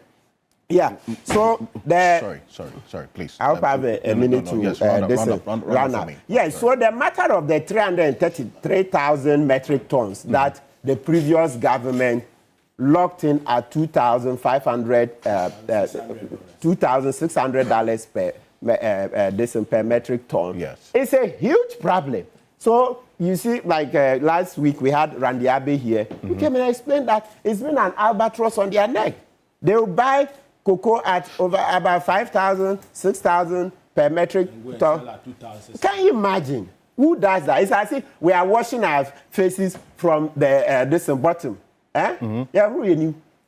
Go up. What kind of washing of face is this? Are you really washing your face? And we are quiet. No, so Boahin Edu must answer for that too as well. What kind of politics? Then you saw the projection he did, the expenditure income. Yeah. You see how they issued a lot of contracts for cocoa roads, well beyond budget. And today Boahin Edu is working free. If I had the powers, I'm sure by now I would have held him and then started investigating him seriously. Why would you go well beyond budget? Everything well beyond budget. And today, you see, I'm coming to shift the blame, saying that go and take, what do you call it, a loan. They are looking to put pressure, just like the way they shamefully had to go back to the IMF. That's what they are looking to do. But here's where the question about the silence comes in. So that these references you make and the books that Randy Abe showed us last week were there prior to this moment. Did we have to wait for this moment to be told the rot or the situation that was inherited as has been described? No, I don't think we had to wait for this moment. And matter of when they took over, this matter of the 48 million LC, the story came over about a year ago. So what action had been taken until now? That is where. The action of investigating and then also the probe. That now the so finance we've said it over and over that perhaps to make oral more effective, more efficient, we will need to recruit more investigators, more prosecutors. That one is very clear. You know, Dr. Ayeno is doing an excellent job, but it's also clear that the cases are too many. Because this $48 million, they say, if you Google it, you see that in 2025, the story broke. And we're upset. We're extremely upset, etc. But no investigations began. I can imagine, because there's a long line of cases. Even in the oral report, we had about 2,500 complaints, right? Of course, not all of them had enough facts to support. But the point is that even what we submitted under oral, we've not finished investigating those. So when you're adding more, so it's clear that, Dr. Ayeno, this morning, what we'll be begging for is that you need to ramp up your men. Yes, more recruitment, because when you increase the number of investigators, number of prosecutors, then we can get all these cases to court. Because the impunity is too much. The impunity is too much. When I listened to the MPP press conference, I was like, so you cause a problem, like what did they say to call you guys? That's a bed. It goes down the street. It goes to foil the water, and then comes to say, who foiled the water? You've caused a problem. Instead of it to come with a contrite heart to be conciliatory in trying to solve the problem, now you are grandstanding. So I was like, Adam and the rest, are they really serious? Are we kids? So you think we didn't see through that when we voted you out? You see, give us a bit of respect. credit her to some modicum of intelligence. We saw through all that. We saw that MPP was badly mismanaging this country. That's why we sacked you. So you don't gain any points when you've caused a problem and we are trying to fix it, and then you come and do grandstanding. You come with a conciliatory approach. You see, your tone is everything. You come, okay, first of all, you admit your own role in the mess. When you want us to listen to you, you first admit, the 333,000 metric tons were locked in at 2,500. It was a huge mistake. The moment Adam says such a thing, say, okay, hey, today you are being man enough. You are man enough to accept your mismanagement. They say, yes, but that notwithstanding, government is a continuum. We would help. This is how we think we should go about it. You come, you don't admit your own mismanagement, then you start doing grandstanding. Well, they talked about some IMF arrangement, which is one of the areas we'll get into. But, Mr. Adimado, for you, in the end, it is you getting your money. Correct. Being paid. That is Correct. what is the most important, is it not? Correct. So thank you, and thanks to viewers. I would like the panelists to take time, listeners to, I came with a graph. Okay. So that I'll look at that. We are here because of the cocoa sector reforms. Last week we had a press conference. There has been engagement. Farmers are being paid. Our money is being paid. No, the payment has started. So overview. No, let's confirm. Yes. Have you confirmed that farmers have started receiving their money? As on one of the studios, a farmer called in that he has received his money. Okay. It's not the entire farmers that have not been paid. So there's transfer going There's on. some 50,000, we understand. Yes. So let me go over to the graph, the overview of our cocoa sector. Now, this is a 20-year data. Producer price against terminal price, the percentages. I've left the 10 years because of the syndication. Now, when you look at the graph carefully, you could see that there are few pointers where the farmer got 70% of the terminal price. Now, when you look at the graph, from 2021, we started having crisis. Then, 2025, we went up above the terminal price. Now, going up above the terminal price, meaning we have overpriced ourselves out of the market. And this is what has brought us here, that we need to reform. We need to go back to look at our cocoa sector. Now, when I've explained the role of the LBCs, when you just oppose the role of LBCs in this graph, it doesn't change it. So I will stick to the farmer aspect. Now, when you look at 2023, 2026, I would like you to zoom in. When you look at it, now you could see that there is a problem. The farmer is dropping to almost 21% of the terminal price. And this is what we've done to our cocoa farmers for 20 years. 20 continuous years. This is what the data is saying. It's a big problem indeed. And so continuously the cocoa farmer is losing. Yes, this is what we've been saying. Now, thanks to Minister of Finance for taking the bold initiative that we need to reform the cocoa sector. And thanks to government for listening to us. And also thanks to the management of Cocoa Board for cooperating with us. Because when you look at the posture of Randy, he wants the sector to be reformed, and that is where we need to support him, congratulate him, because he's one of the few. Please go back to the graph, the green one. You can speak. Yes, he's one of the few CEOs that have admitted that we need to reform our cocoa sector. Now, the reforms, of course, the farmer is central, where the minister indicated that never again would the farmer receive less than 70% of the terminal price. Now, when you look at that phrase, it is not only the farmer, it is the entire cocoa space. So, of course, some of the panelists were saying, oh, you don't need Cocoa Board. You need Cocoa Board. You need all the actors in the cocoa chain, because the reform will encompass all Cocoa Board, processors, even the buyers will have to come in. So please, we need to set that platform. Yes, the farmers are the pillar. That's why I have this graph for the farmers, where the farmer will be better off. Of course, It's unfortunate that prices, you could see that producer price is above even the terminal price. And that is what has brought us down. And then the minister quickly indicated that we need to reform cocoa sector. Now, when you look at the cocoa activities, as LBCs, there is no break in our activities because the cocoa season opens 1st October of every year, and then it ends 30th September of every year. So I would say our break is just less than 24 hours. And within this space, we have been at the forefront of making sure we mobilize the cocoa wherever it is and deliver to Cocoa Board for Cocoa Board to sell.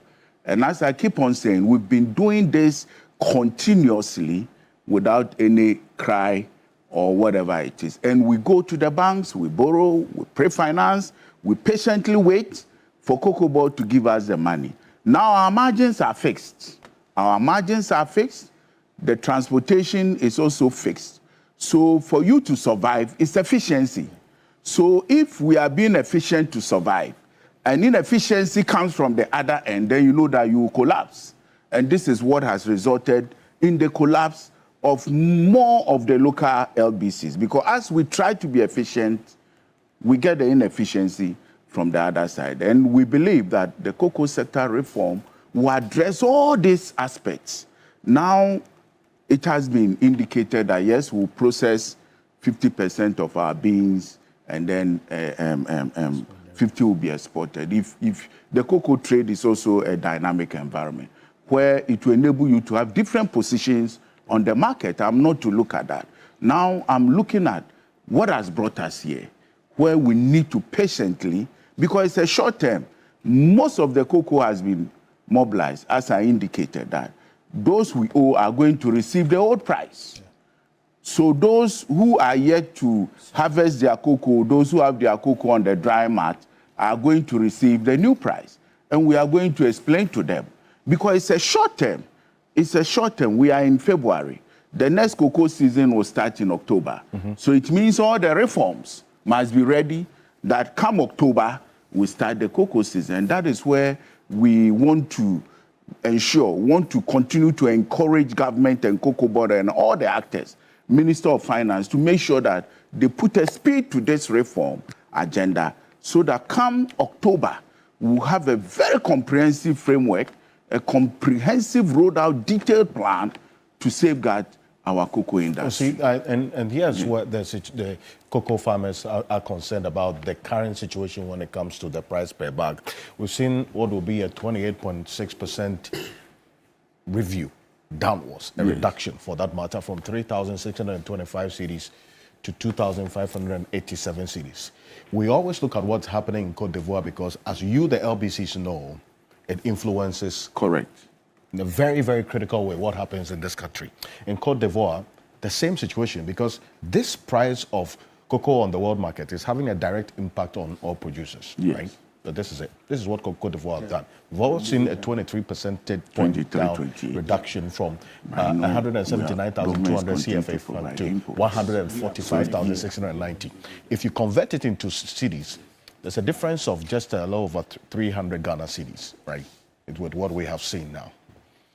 How much of a difference will this advantage Cocoa Board, that Cote d'Ivoire has on Ghana, have on the element of smuggling and so on? Because you deal with them. Yes. When you look at the price difference, that's 307 Ghana cedis. If you look at the economics of it, it's insignificant in the sense that Cocoa Board continues to provide the input support schemes to the farmers and provide a lot of things. Now in Cote d'Ivoire, yes, Cote d'Ivoire had 23, Ghana had 28. Cote d'Ivoire, most of the farms are plantations.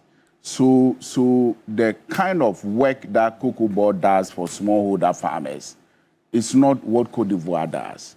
And for smugglers, of course, smugglers are always smugglers. They will take advantage of that. But I believe that they shouldn't.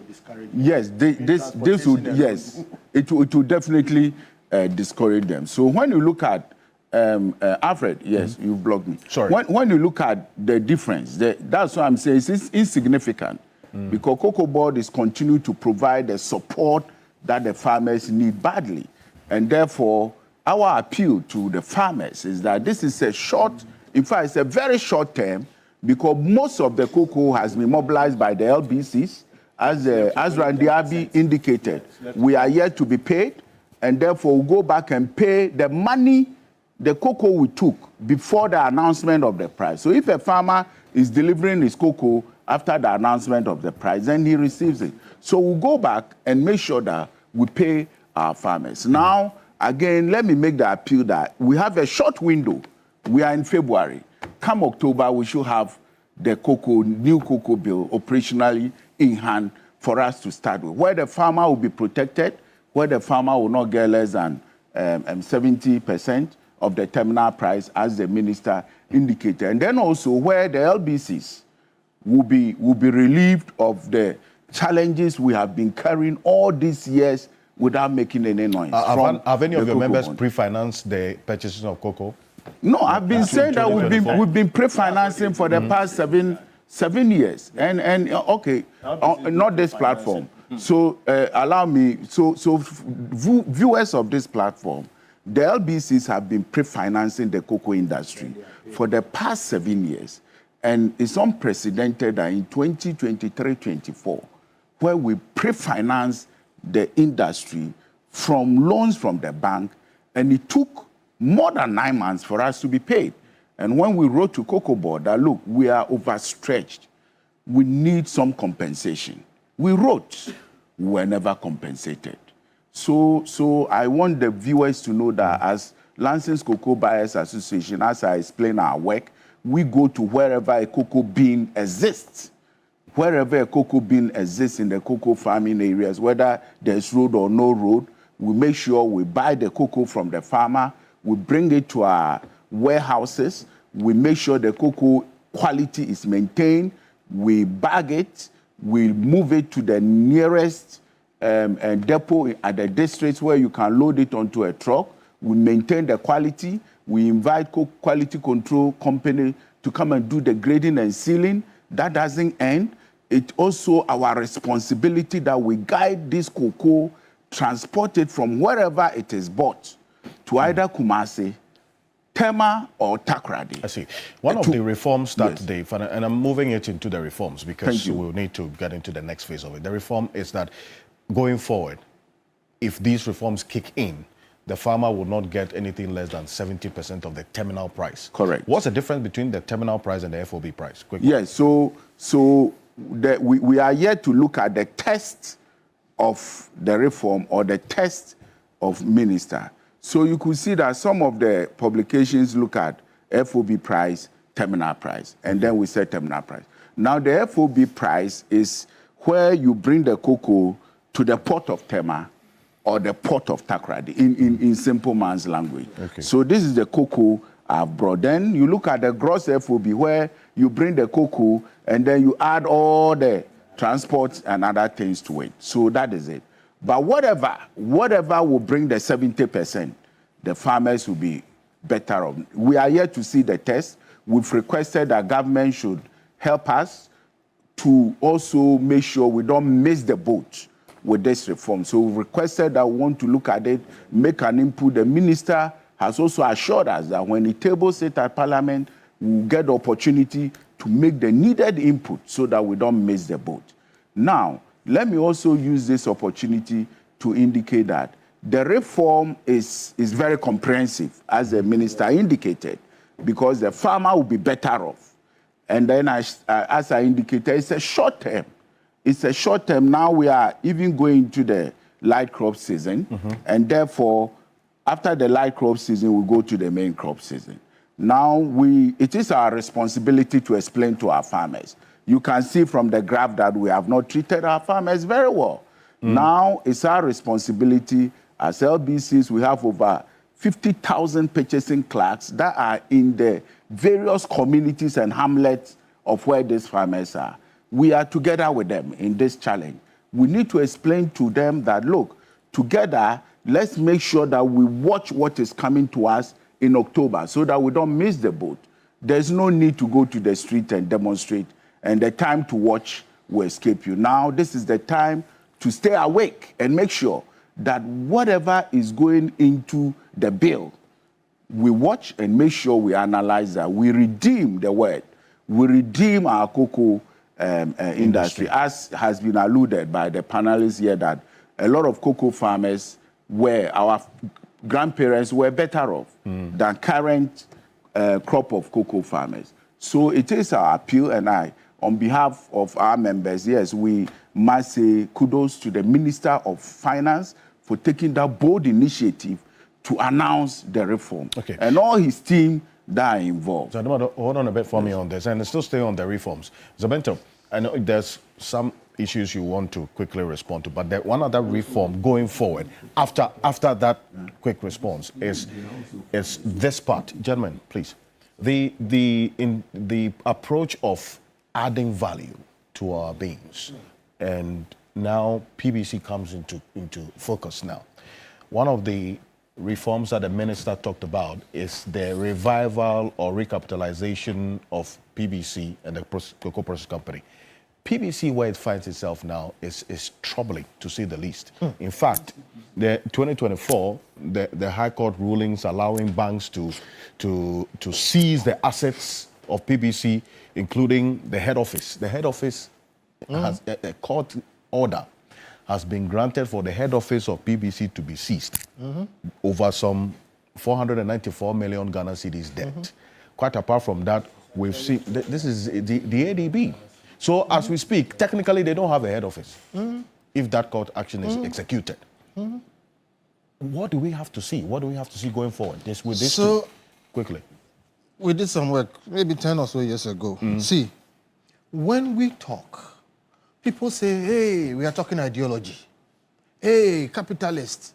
Hey, we want everything to be collapsed. Hey, there is no reason why you have to put state money, and I call it poor people's money, into setting up an institution and put gentlemen wearing ties, buy them V8s, air-conditioned cars to run around back and forth, only for them to take the same poor people's money, make losses, okay, and collapse everything. There is no reason why. There is no reason why. CPC, PBC, both of them don't work. All right? In the meantime, there are Barry Callebaut, there are almost 10 other cocoa processing companies in this country. No government money went into it. Private people set it up. They go and find their own cocoa. They deal with it. They export it. Indeed, we are aware, the work we did, that there was a time when they tried to buy the raw beans. Listen, the policy incoherence of it. We want to process our cocoa. Somebody comes and puts his private money in the cocoa, in processing facilities. Then when they go and try and buy the cocoa to come and process, pursuant to our national agenda to process cocoa, we don't give it to them. And guess who doesn't give it to them? Cocoa Board. Cocoa Board claims that there's forward sale, they need the beans because of syndication, etc. So Cocoa Board has cornered the beans, and the processing companies were not getting beans. We have set up our own CPC and PBC with our own money. People go to work every day, don't do anything, they run into losses. The point I'm making is this. When we talk, it's not because we hate people or we want things to be collapsed or whatever it is. Look, you have a situation where you have handed the cocoa industry to people who have no interests, okay, compared to the farmers themselves. Because they game the system and benefit, like Apia Kubi said, from getting the pesticides and whatever it is, those ancillary things is what makes them money. All right? Now, in a situation like that, you need to draw an existential line and say, if you are not adding, okay, if you are destroying value, then why do we need you? Meanwhile, we have a situation today, okay? There are people in the cocoa industry, leaders, chiefs, etc., who can organize themselves. They won't buy pesticides at 3 times the price. They can organize. And by the way, what you were saying, the government will still benefit. It's an arrangement issue, okay? You can have a situation where what Cocoa Board is doing is done by cocoa farmers or their own elected leaders, hand in hand with government. This thinking that these things cannot be done. I said that before Cocoa Board, we created a whole middle class and these people were not as educated as the people we have today. They made money over cocoa. In those days, we didn't have the infrastructure and everything that we have today. So what makes people think that they can't organize themselves? And I'm saying that the people who are organizing them now don't have their interest at heart. They serve themselves. So when you talk about CPC and PBC, I ask myself, how are they going to start when after we giving them money, they've squandered the money, ended up in the debt, and even the land that we gave them, okay, is encumbered. You mark my words today. If we try to revive PBC and CPC, we will be called upon as a country to put in at least $50 million. $50 million. At least. Because you need to pay their debts. They owe all kinds of people all over the place. You talked about court cases and things that are coming up. Before you bring them to par, then you have to find them working capital.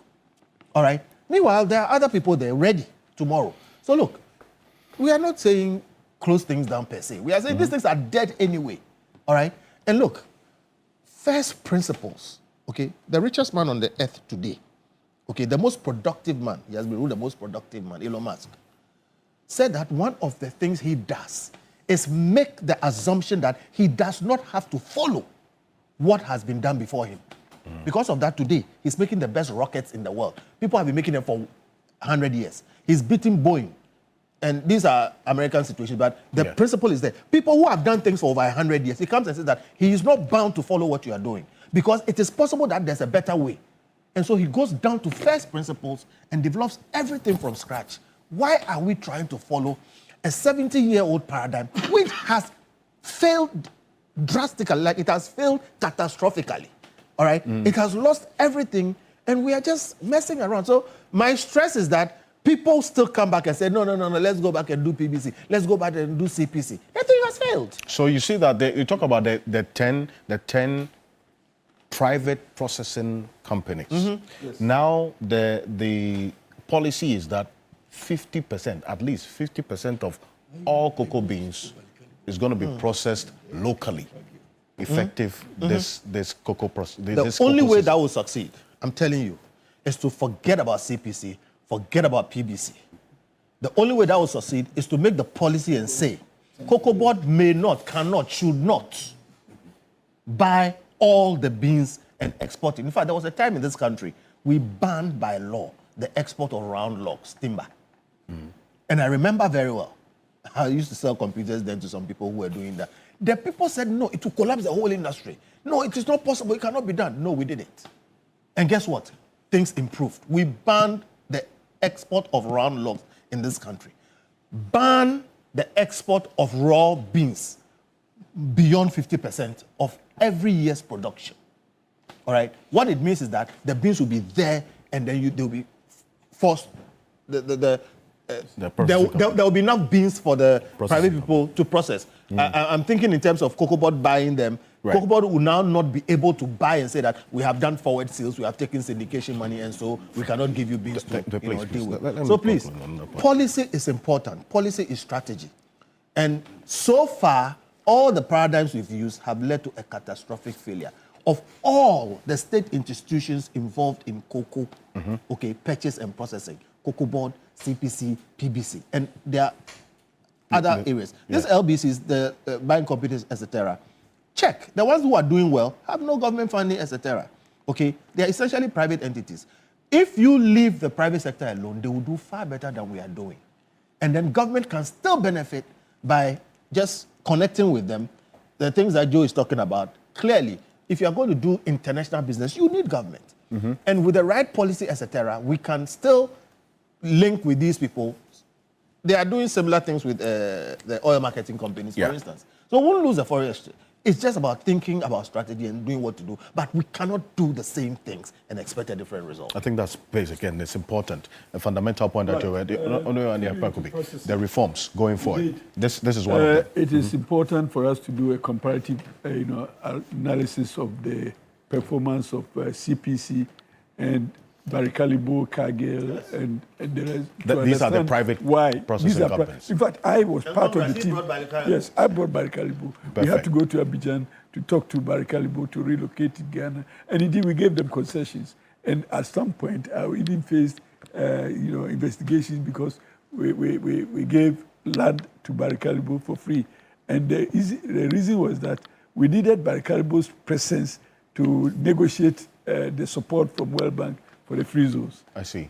So we had to make some concessions. This was in your capacity as what? And I was then the acting chief executive of free zones. Perfect. And Kagea.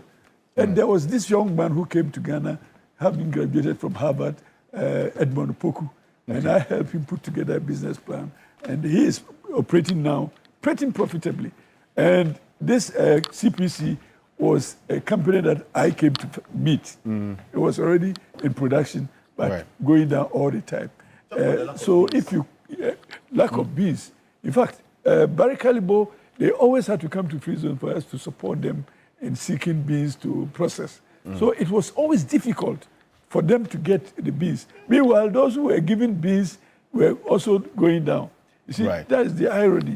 So I come to support the position that if we privatize the processing leg of the chain, I am sure that these people will be able to turn around the fortunes within the industry. But the government intervention is always that which... In CPC and PBC. And PBC. You see, sometimes you go to CPC and you see a whole package, a whole lot. Why? We're distributing this to public officials. You mean the and you will get that one in Barry chocolate Callebaut. It will happen. You see, so every month they have allocation to public institutions and politicians, and every month they do that.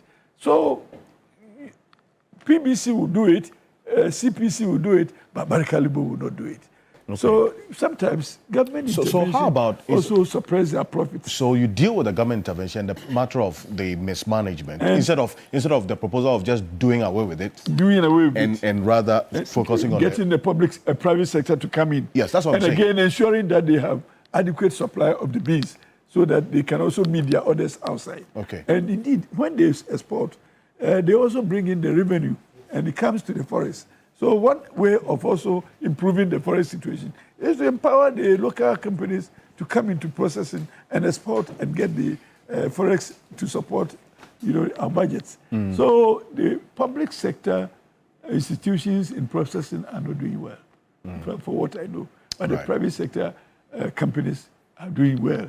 And I've told you also about this young man who just started. But you can also visit the enclave. Indeed. All of them are there. So you can visit them and see the production going on, and then compare it with CPC that is outside the enclave. But they are all also free zone companies. It will be a worthy exercise, and that's why you then put side by side the proposal of doing away with this CPC, PBC, because clearly you have to do a lot to get PBC back on its feet. In fact, the current status of PBC is troubling, right? We all know it is public knowledge, okay? Juxtapose that proposal of doing away with it and then also focusing on the private sector as against deal with these management issues, deal with the government and political interference, get it to be better managed, and then give it some of the beans to produce, and also have the private sector also, as it were, process some of the beans as well. What do we see going forward? Dr. Tokunov, quickly on this, and then we move to the assertion value addition. that we should do away with some of these institutions is something that must be completely ignored and treated with contempt. Because, you see, we are misdiagnosing the problem. And when you misdiagnose the problem, you would misdiagnose or you misprefer solutions. We know that all these institutions have some period in time been inefficient. What is the source of the inefficiency? We must find the roots of the inefficiency and uproot the inefficiency. It will surprise you that all the institutions that do well, the private institutions that do well, the managers of those institutions, sometime in the period, had been working for the institutions of states that were inefficient. But when they go into the private sector, they are efficient. You understand? So the idea that when we have a state institution, they cannot be efficient, they cannot be profitable, is problematic and it's defective. Because I think that if we put the right people in place and we put the right measures in place to supervise, to monitor, to evaluate, we would be able to be efficient in public institutions. Now, these institutions that we are talking about, CPC and PBC, there have been times in this country where they have chalked profits. They've made significant profits. Go to their books and see. And there have been times where it's been collapsed. In fact, 2016, when we were leaving power, PBC was making profits. They were making profits in the ranges of about 500 million Ghana cedi. And now they are in debt of about 700 million Ghana cedi. How did that happen? That's a question you must answer. So, yes, so we must get to the root of it and deal with those individuals. It's like giving a dog a bad name and hanging it. So, so we just come and destroy it, then we'll just divest it and divest the assets. PBC is one of the publicly listed, public-private institutions that has so much assets. You know Golden Bean Hotel in Kumasi, one of the best hotels in Kumasi, aside maybe Lancaster. I'll give you an invoice after. The Golden Bean Hotel is a property, it's an asset of PBC. You know the share factory in Bupe, the 250 metric ton share factory in Bupe. It's an asset of PBC.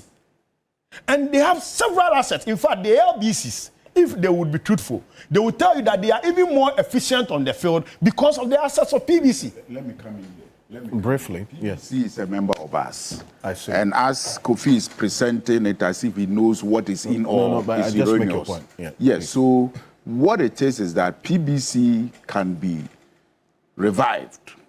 And reviving PBC doesn't mean you keep the old PBC structure.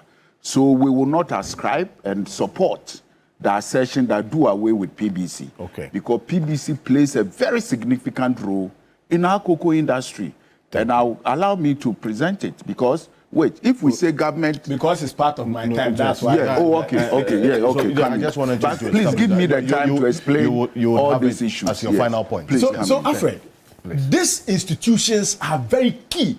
And you see, what we must bear in mind is that as a state, sometimes our sovereignty thrives on our ability to control some critical institutions.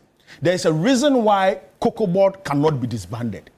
The role Cocoa Board plays, and I mentioned it earlier, there's an agronomic responsibility and regulatory one that they do, and there's the economic bit. And Mr. Jackson tried to bring the forex bit into it. Because if you don't have control, and look, the reason why our currency has suffered in the past years is that we do not have control of majority of how we bring in the forex and how we manage forex.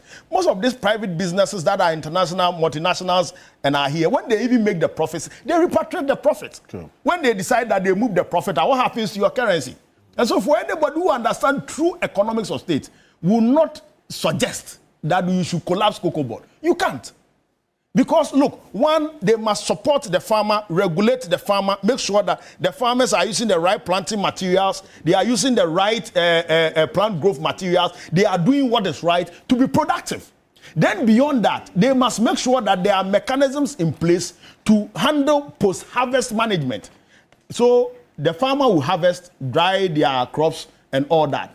Post-harvest management goes beyond just harvesting and drying it. Correct. How you move the crops from the various hamlets to one point so that you are able to aggregate the trading and the transaction of the cocoa is crucial. And when you take Cocoa Board out, it will be a problem. So please, and you look, they were doing it before Cocoa Board, and they were struggling. They were being inefficient. You let me finish, please. Samuel, let me finish. Let me finish. Then you come in. You don't worry. Let me finish and you come in. Please. The first buildings were built by Cocoa Board. The absence of Cocoa Board has happened before. Correct. And what brought Cocoa Board into the picture? Correct. The inefficiencies were doubled. The trading became a problem, and that is why Cocoa Board was brought in. The problem that we have experienced is the mismanagement, the individuals, the human resource, the adverse selection that we have done in selecting the human resource, and the kind of thinking that goes into policy is what has brought us here. So President Mahama says that let's reset the economy. And so you need that reset, that rethinking to put things right so that these institutions can be efficient. And I dare say, these institutions have been efficient before. Until the last 8 years, Cocoa Board was efficient. Look, Cocoa Board posted profits in 2016. Go and check the balance sheets of Cocoa Board and see how Cocoa Board was doing in 2016. In 2016, the total equity of Cocoa Board was 1.79 billion Ghana cedis. In 2024, they posted total equity in deficit of about 3.8 billion cedis. And you are telling me that there's no difference? There's a big difference. Okay. You have the case whereby you have a current liabilities of about 20.2 billion in 2024, when in 2016 we're posting 1.6 billion. And you are telling me that there's no difference. If we put the right measures in place, we can be efficient. And so this is the reforms that President Mahama is bringing. He's saying that, look, let's process 50% of our cocoa.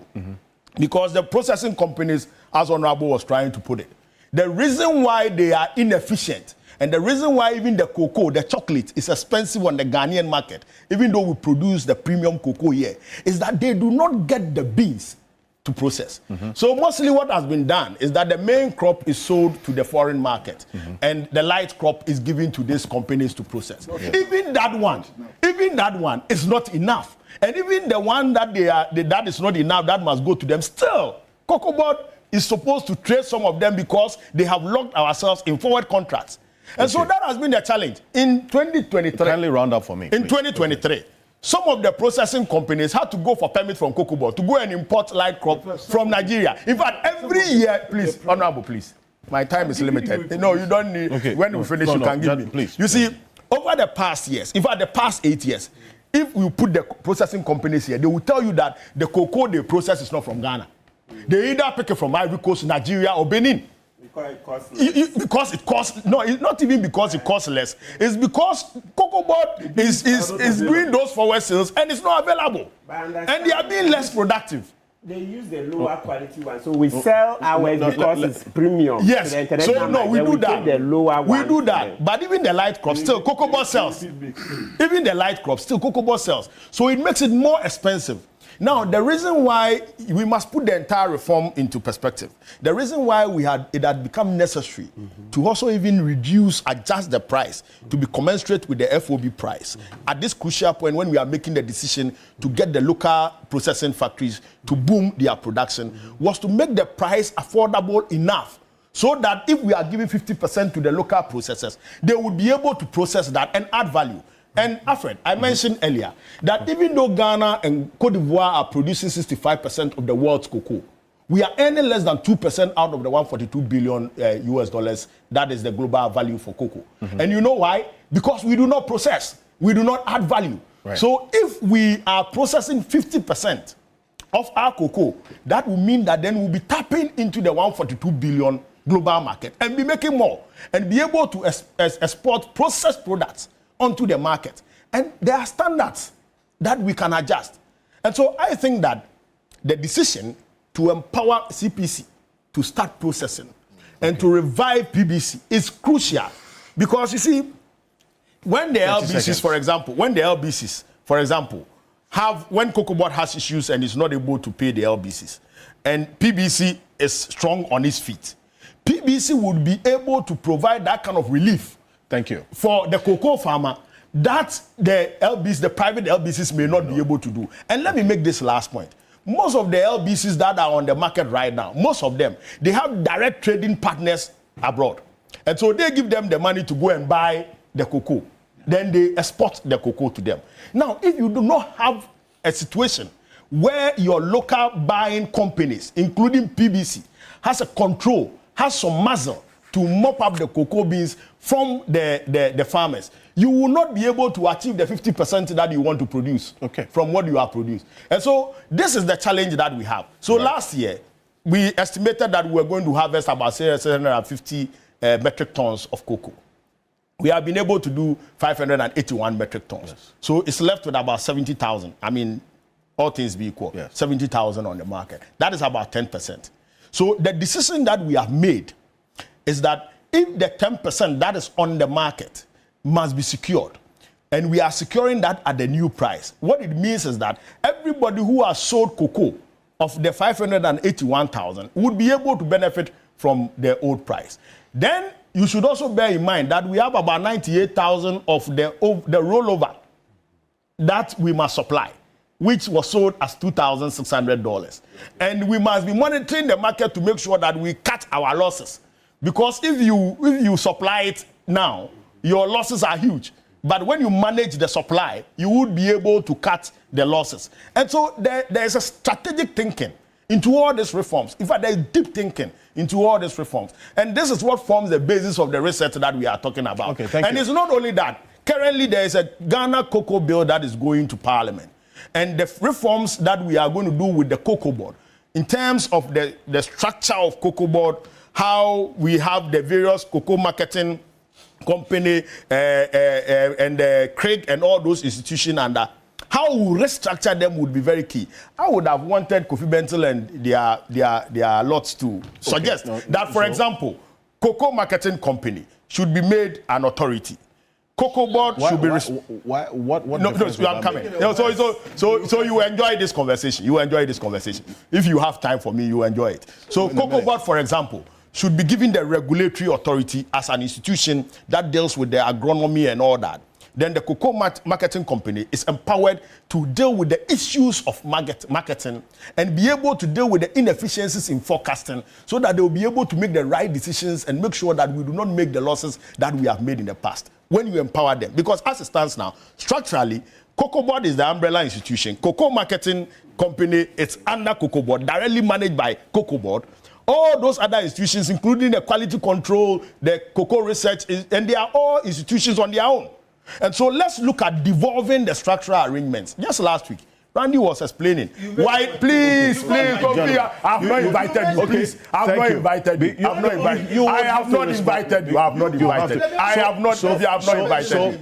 So there was a statement by Randy last week when the MPP tried to make this mischievous accusation that when Cocoa Board is in crisis, they are buying vehicles for the institutions, and he said that look, the institutions have their various accounts and their various margins that they have to operate on. And they have made requests because they were lacking vehicles. And they have made requests to Cocoa Board to allow them to use those monies, which are margins that are used for assets, to buy those things. And it was not Cocoa Board that was buying those vehicles.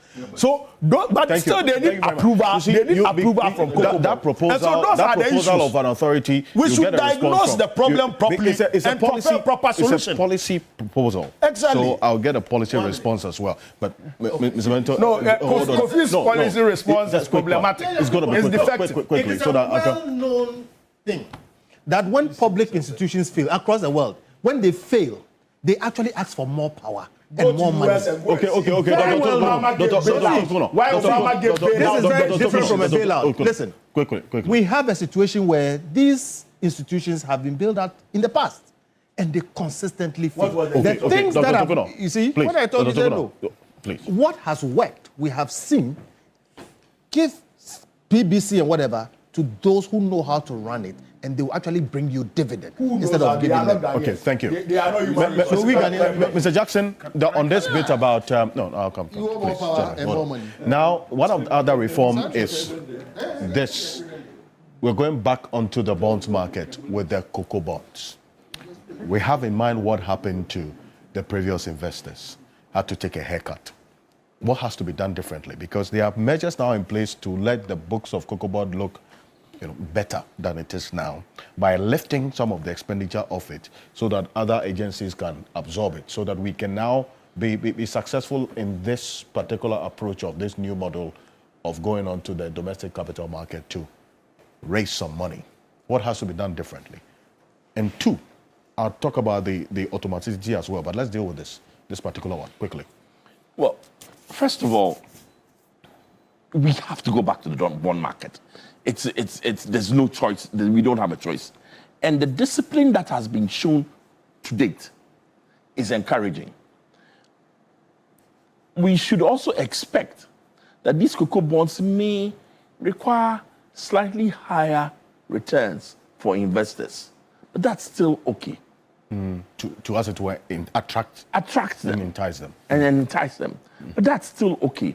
In fact, if anything else, since T-bill rates have been dropping steadily, right? This may be the best time to enter the market so that the premium for the cocoa bond will not be excessive. Right. But as I said, it seems like the conditions have been met for us to attempt a cocoa board in the cocoa bonds in the months ahead. Let's see. That's the first one. The second point is about the other proposal that we heard the finance minister talk about, the introduction of automatic producer price adjustments linked to global prices and exchange rates. So automatically, there's going to be that response on the local market, taking into consideration what happens on the global market, as in if there's a price change, reflect upwards or downwards. This automaticity that we're seeing to the farmers, and we've been doing some interaction as well, and that's where the sensitization has to come, because now the farmers say, you know what, I would rather prefer some level of certainty, okay, so that I can plan. So I can, for instance, go for loans. But if I'm having to plan with an automatic response of what happens on the global market, then there's going to be a challenge. And remember, you're dealing with a farmer population that is not also literate for that matter. This particular reform has a few problematic areas. The farmers want stability, right? As a farmer, and I'm sure Andy will say here, he wants stability. He wants to know what is going to happen. So this one has challenges. Then the second thing is this. This volatility could actually destroy our long-term planning for cocoa. Because when the prices drop, farmers won't plant. So I would think that we will create a transparent mechanism to ensure a floor that would work for the farmers. And there's some floor indicated as we sit. But that floor should be there, but it should be transparent. Because right now, and we should have a fund of some sort that will stabilize the incomes of the farmers. Otherwise, we will run into problem. Just applying this so that tomorrow, if market prices are up or down, you pass it on to the farmers, it will be problematic. It will be problematic. Farmers want stable prices. Indeed, the farmers want not just stable prices, also stable cost of inputs. Exactly. So that's where the agronomic intervention comes. You see, they want just not just stable prices, stable. They just want to know that if I'm selling a bag of cocoa, I should be expecting this amount of income. So even though adjusting the price makes sense, you should have a floor and a transparent way of calculating that floor. Thank you very much on this. Quickly, some more. Thanks, Alfred. Let me use this opportunity to clarify certain areas. Yes, and we attach so much importance to this reform. It's a short window, and therefore our appeal is that those who have been tasked to work on this reform should engage those who are already in the sector. We have repertoire, experienced people who will make this reform so simple, so that we don't put ourselves in dangerous corridors and think there is corridors. So, okay, yes, thank you, Honorable. So that is my appeal. I can assure you that will be done. Yes, another appeal is that I showed a graph of how we have treated the farmers over 20 years. I didn't want to go too deep into it. Yes.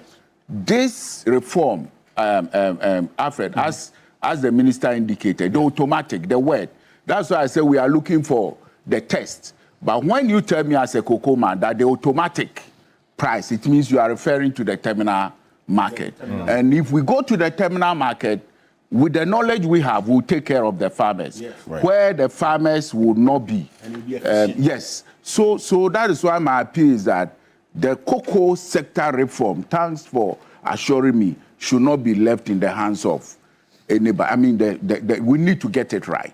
Now, I also use this opportunity that Kofi, it's unfair that you attack one of our members here with things, I mean, PBC.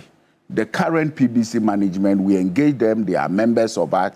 We know how PBC can be restructured. When we say PBC should be restructured, it's not to inherit the huge, yes, so what they need is the blood. The blood is the liquidity. And minister has alluded to it. You mean they need more money? You need money. No, Kofi, don't make blanket statement, please.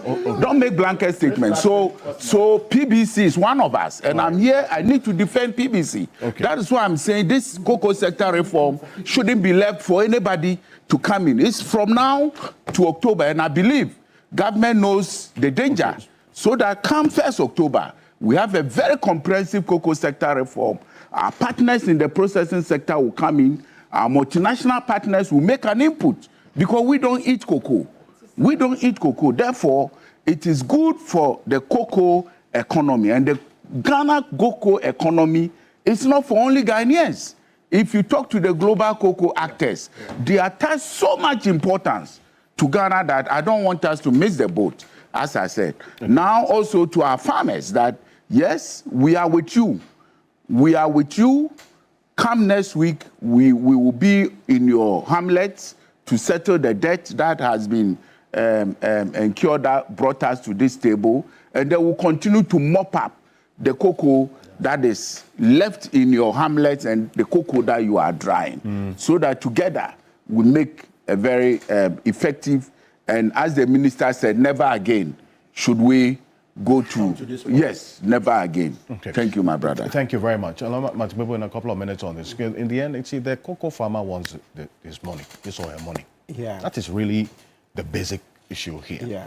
How the money is going to be paid, and then also the sustainability of the interventions going forward. Like this, for instance, is what we also engaged in. Because the farmer is asking questions about why I'm having to take something lower because of the situation like this. How would that question be answered? I think, so we need to engage them more. We need to engage them more, and then we need to do more education. The farmers said that in the previous administration, for a period, they were not paid for 9 months. They didn't make noise. Yes, I heard the president say that in the previous administration, at a point, they were not paid for 9 months. Yes. Very good. They didn't make noise. They didn't make noise. So it tells you that some persons... But the fact that they are making noise now doesn't really... Yes, but it's to put it in context that so they are becoming more assertive. Okay. Yes, which we must accept. Yes. When you become more assertive, you get better leadership. Like we were saying last week that a JHS leader generally doesn't know much, will not be that assertive. Yeah. So it's the same point that the farmers have become savvier now and are becoming more assertive. So you're asking that, how do we deal with that? I'm saying education, education. You showed that even in Cote d'Ivoire, they also did what? Reduce the price. Look at it, projected. Cote d'Ivoire also reduce the price. So it tells you that... Hitting everybody. Yes, it's hitting everybody. It's like how in the previous regime, everything was Russia-Ukraine. Russia-Ukraine was... Selling at 3,500 to 3,600. Okay, thank you. Yes, so look at it. That's it there. Yes, so Cote d'Ivoire itself has reduced price. I know Cote d'Ivoire is way ahead of us, right? They do about 2 million metric tons to 2.3 metric. Yes. They do about 40-45%, and then Ghana does the rest to make up the 65%. So they are double our size. So they who make a lot more money, they also reduce the price. So perhaps if we engage the farmers more, did more of the education, they would accept, because, I mean, it's a futures market. And Martin, you know why they are even more than us? It was a mismanagement and the decision, if you wrong decision made by Cocoa Boss. You take $350 million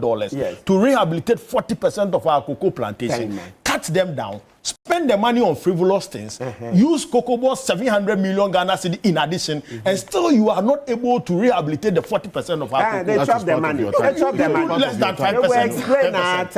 Explain. That's how Dr. Ayine is on their things now. The forensic audit will show. It will show. So for us, so when the farmers see that it's the previous administration that chopped their money, it will also help, so that they should help the investigations, right? Okay. Yes, they should be willing to give information, because by all means, this money that was misused, some of the farmers will be able to show. You can't just sit in Accra and chop all the money. You can only chop the money when you're able to go on the ground. Something is 5 cedis, then you make the farmer make it 100 Ghana, etc. Okay. So it will also involve collaboration.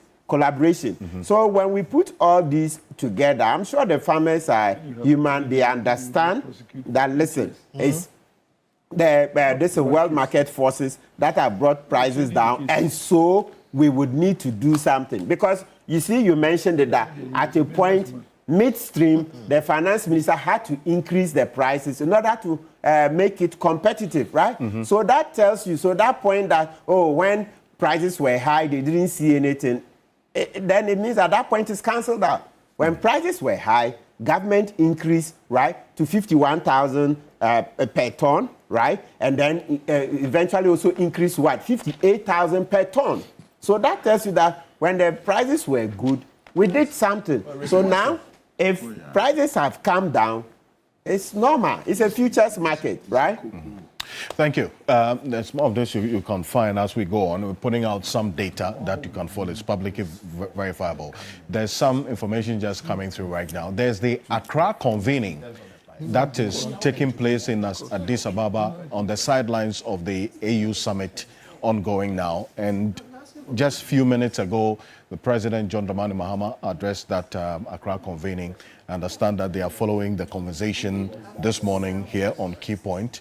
And he's just speaking about the issuance of the cocoa bonds, what I just asked about, and then the attempt to now raise money locally to purchase cocoa beans. And this is what the President has been talking about. Take a look. Just before I left, we have a crisis in our cocoa sector. We set a producer price for the farmer. At the time we set the price of cocoa on the international market was 7,200.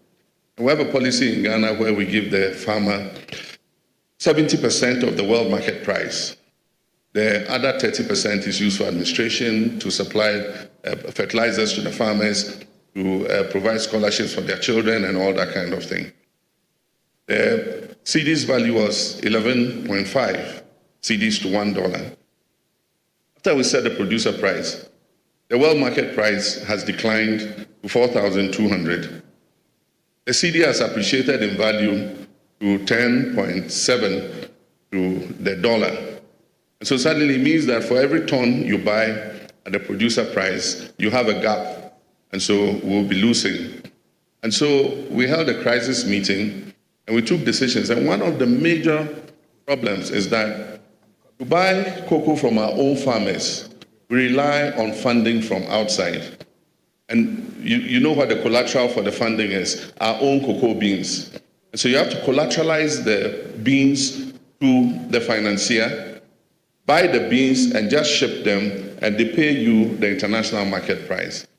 So one of the key decisions we've taken is that we're going to stop foreign funding for the purchase of our cocoa. We are going to raise domestic bonds. We have enough CDs in Ghana to pay for our cocoa. We're going to raise domestic bonds, buy our own cocoa. We don't need to collateralize the beans. I know the interesting part. We have the capacity to process 400,000 tons of those beans, processing capacity in Ghana. But because the beans are collateralized, we cannot even allocate those beans to the local processors. We have to ship all the beans outside. Now, if we buy the beans ourselves, we can take 400,000 tons out of the beans and give to our local processors to add value. That is what the Accra research is about. Well, so this was just a few minutes ago in Addis Ababa on the sidelines of this. Thank you. The sidelines of this AU summit ongoing.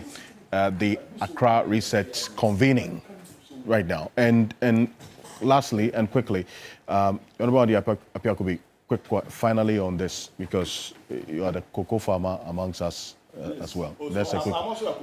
I'm sorry. Forgive me. I give him the last word, please. I give him the last word, please. Quickly. I think the farmers' interest must be paramount in all the discussions. And in all cases, we are always talking about the managers in the industry, and of course sometimes talk about the forest interest, but we also don't talk about the farmer's interest. And it is the farmer that sustains the whole industry. So it's important. And in fact, my good friend was talking about the LBCs. I will advise him to also look at the purchasing clerks. In fact, those of us in the industry, our major problems come from the purchasing clerks and the computation and the weighing and all that. There are serious problems there. So it must be a whole industry, interrogation for us to come to. And that is why Kofi Bentil's suggestion cannot work. That's exactly why it will work. Excuse me. Thank you very much. The people in charge of their Thank you very much. Just make sure that purchasing clerks don't cheat them. In most cases, people appointed into public positions, they disappoint the appointers. Okay. So we have to be careful when we are getting people into such positions. That is why I want to support Kofi when he says that let the interest holders also participate in the decision making, so that our destinies will be affected by the decisions. So the quality control. Thank you very much. Thank you. In the processing, Gentlemen, thank you. Hold on. in the processing, Okay. in fact, we have been able to demonstrate the importance of private sector in the industry. Okay. We have also advertised the difficulties they face even in the cocoa, the beans distribution. And if we, and I invited you to go to the free zone enclave to see how the private institutions are performing against the state institution. Thank then you. we'll be able to see why are we having the differences in output, and maybe suggestions will come from there. Thank you. Cocoa sector must be looked at from beginning to end, so that you don't disengage all of us as farmers, and we don't disengage the managers. But it takes the farmer to create the revenue for the managers. And on this occasion, I can also not understand why somebody as manager in the cocoa sector would want the cocoa institutions to increase their salaries whilst they decrease ours. So I want to wake up one morning to see the cocoa board has also given a 28% decrease in salaries, so that we all be at par, and then we all work together and we all fight together. Somebody cannot be enjoying. So you agree that this one is not a haircut? Thank you very much, gentlemen. This one is not a haircut. I want you to agree that this one is not a haircut. It is a haircut. It must be industry-wide. Thank you very much, Yoruba Diapiakobi. And at this point, I know that Mr. Joe Jackson will have to leave us. Thank you very much for joining us. Also, Samuel Adimado is the president of the Licensed Cocoa Buyers Association, very critical component in the entire chain of the cocoa sector, the LBCs. Gentlemen, thank you very much for joining us as well. It's been a two-part conversation talking about where we are now, and then also the second part of the reforms, where we intend to go. So if you've been following the discussion right from the beginning, this is the trajectory that we've been on. This is the Key Point on TV3.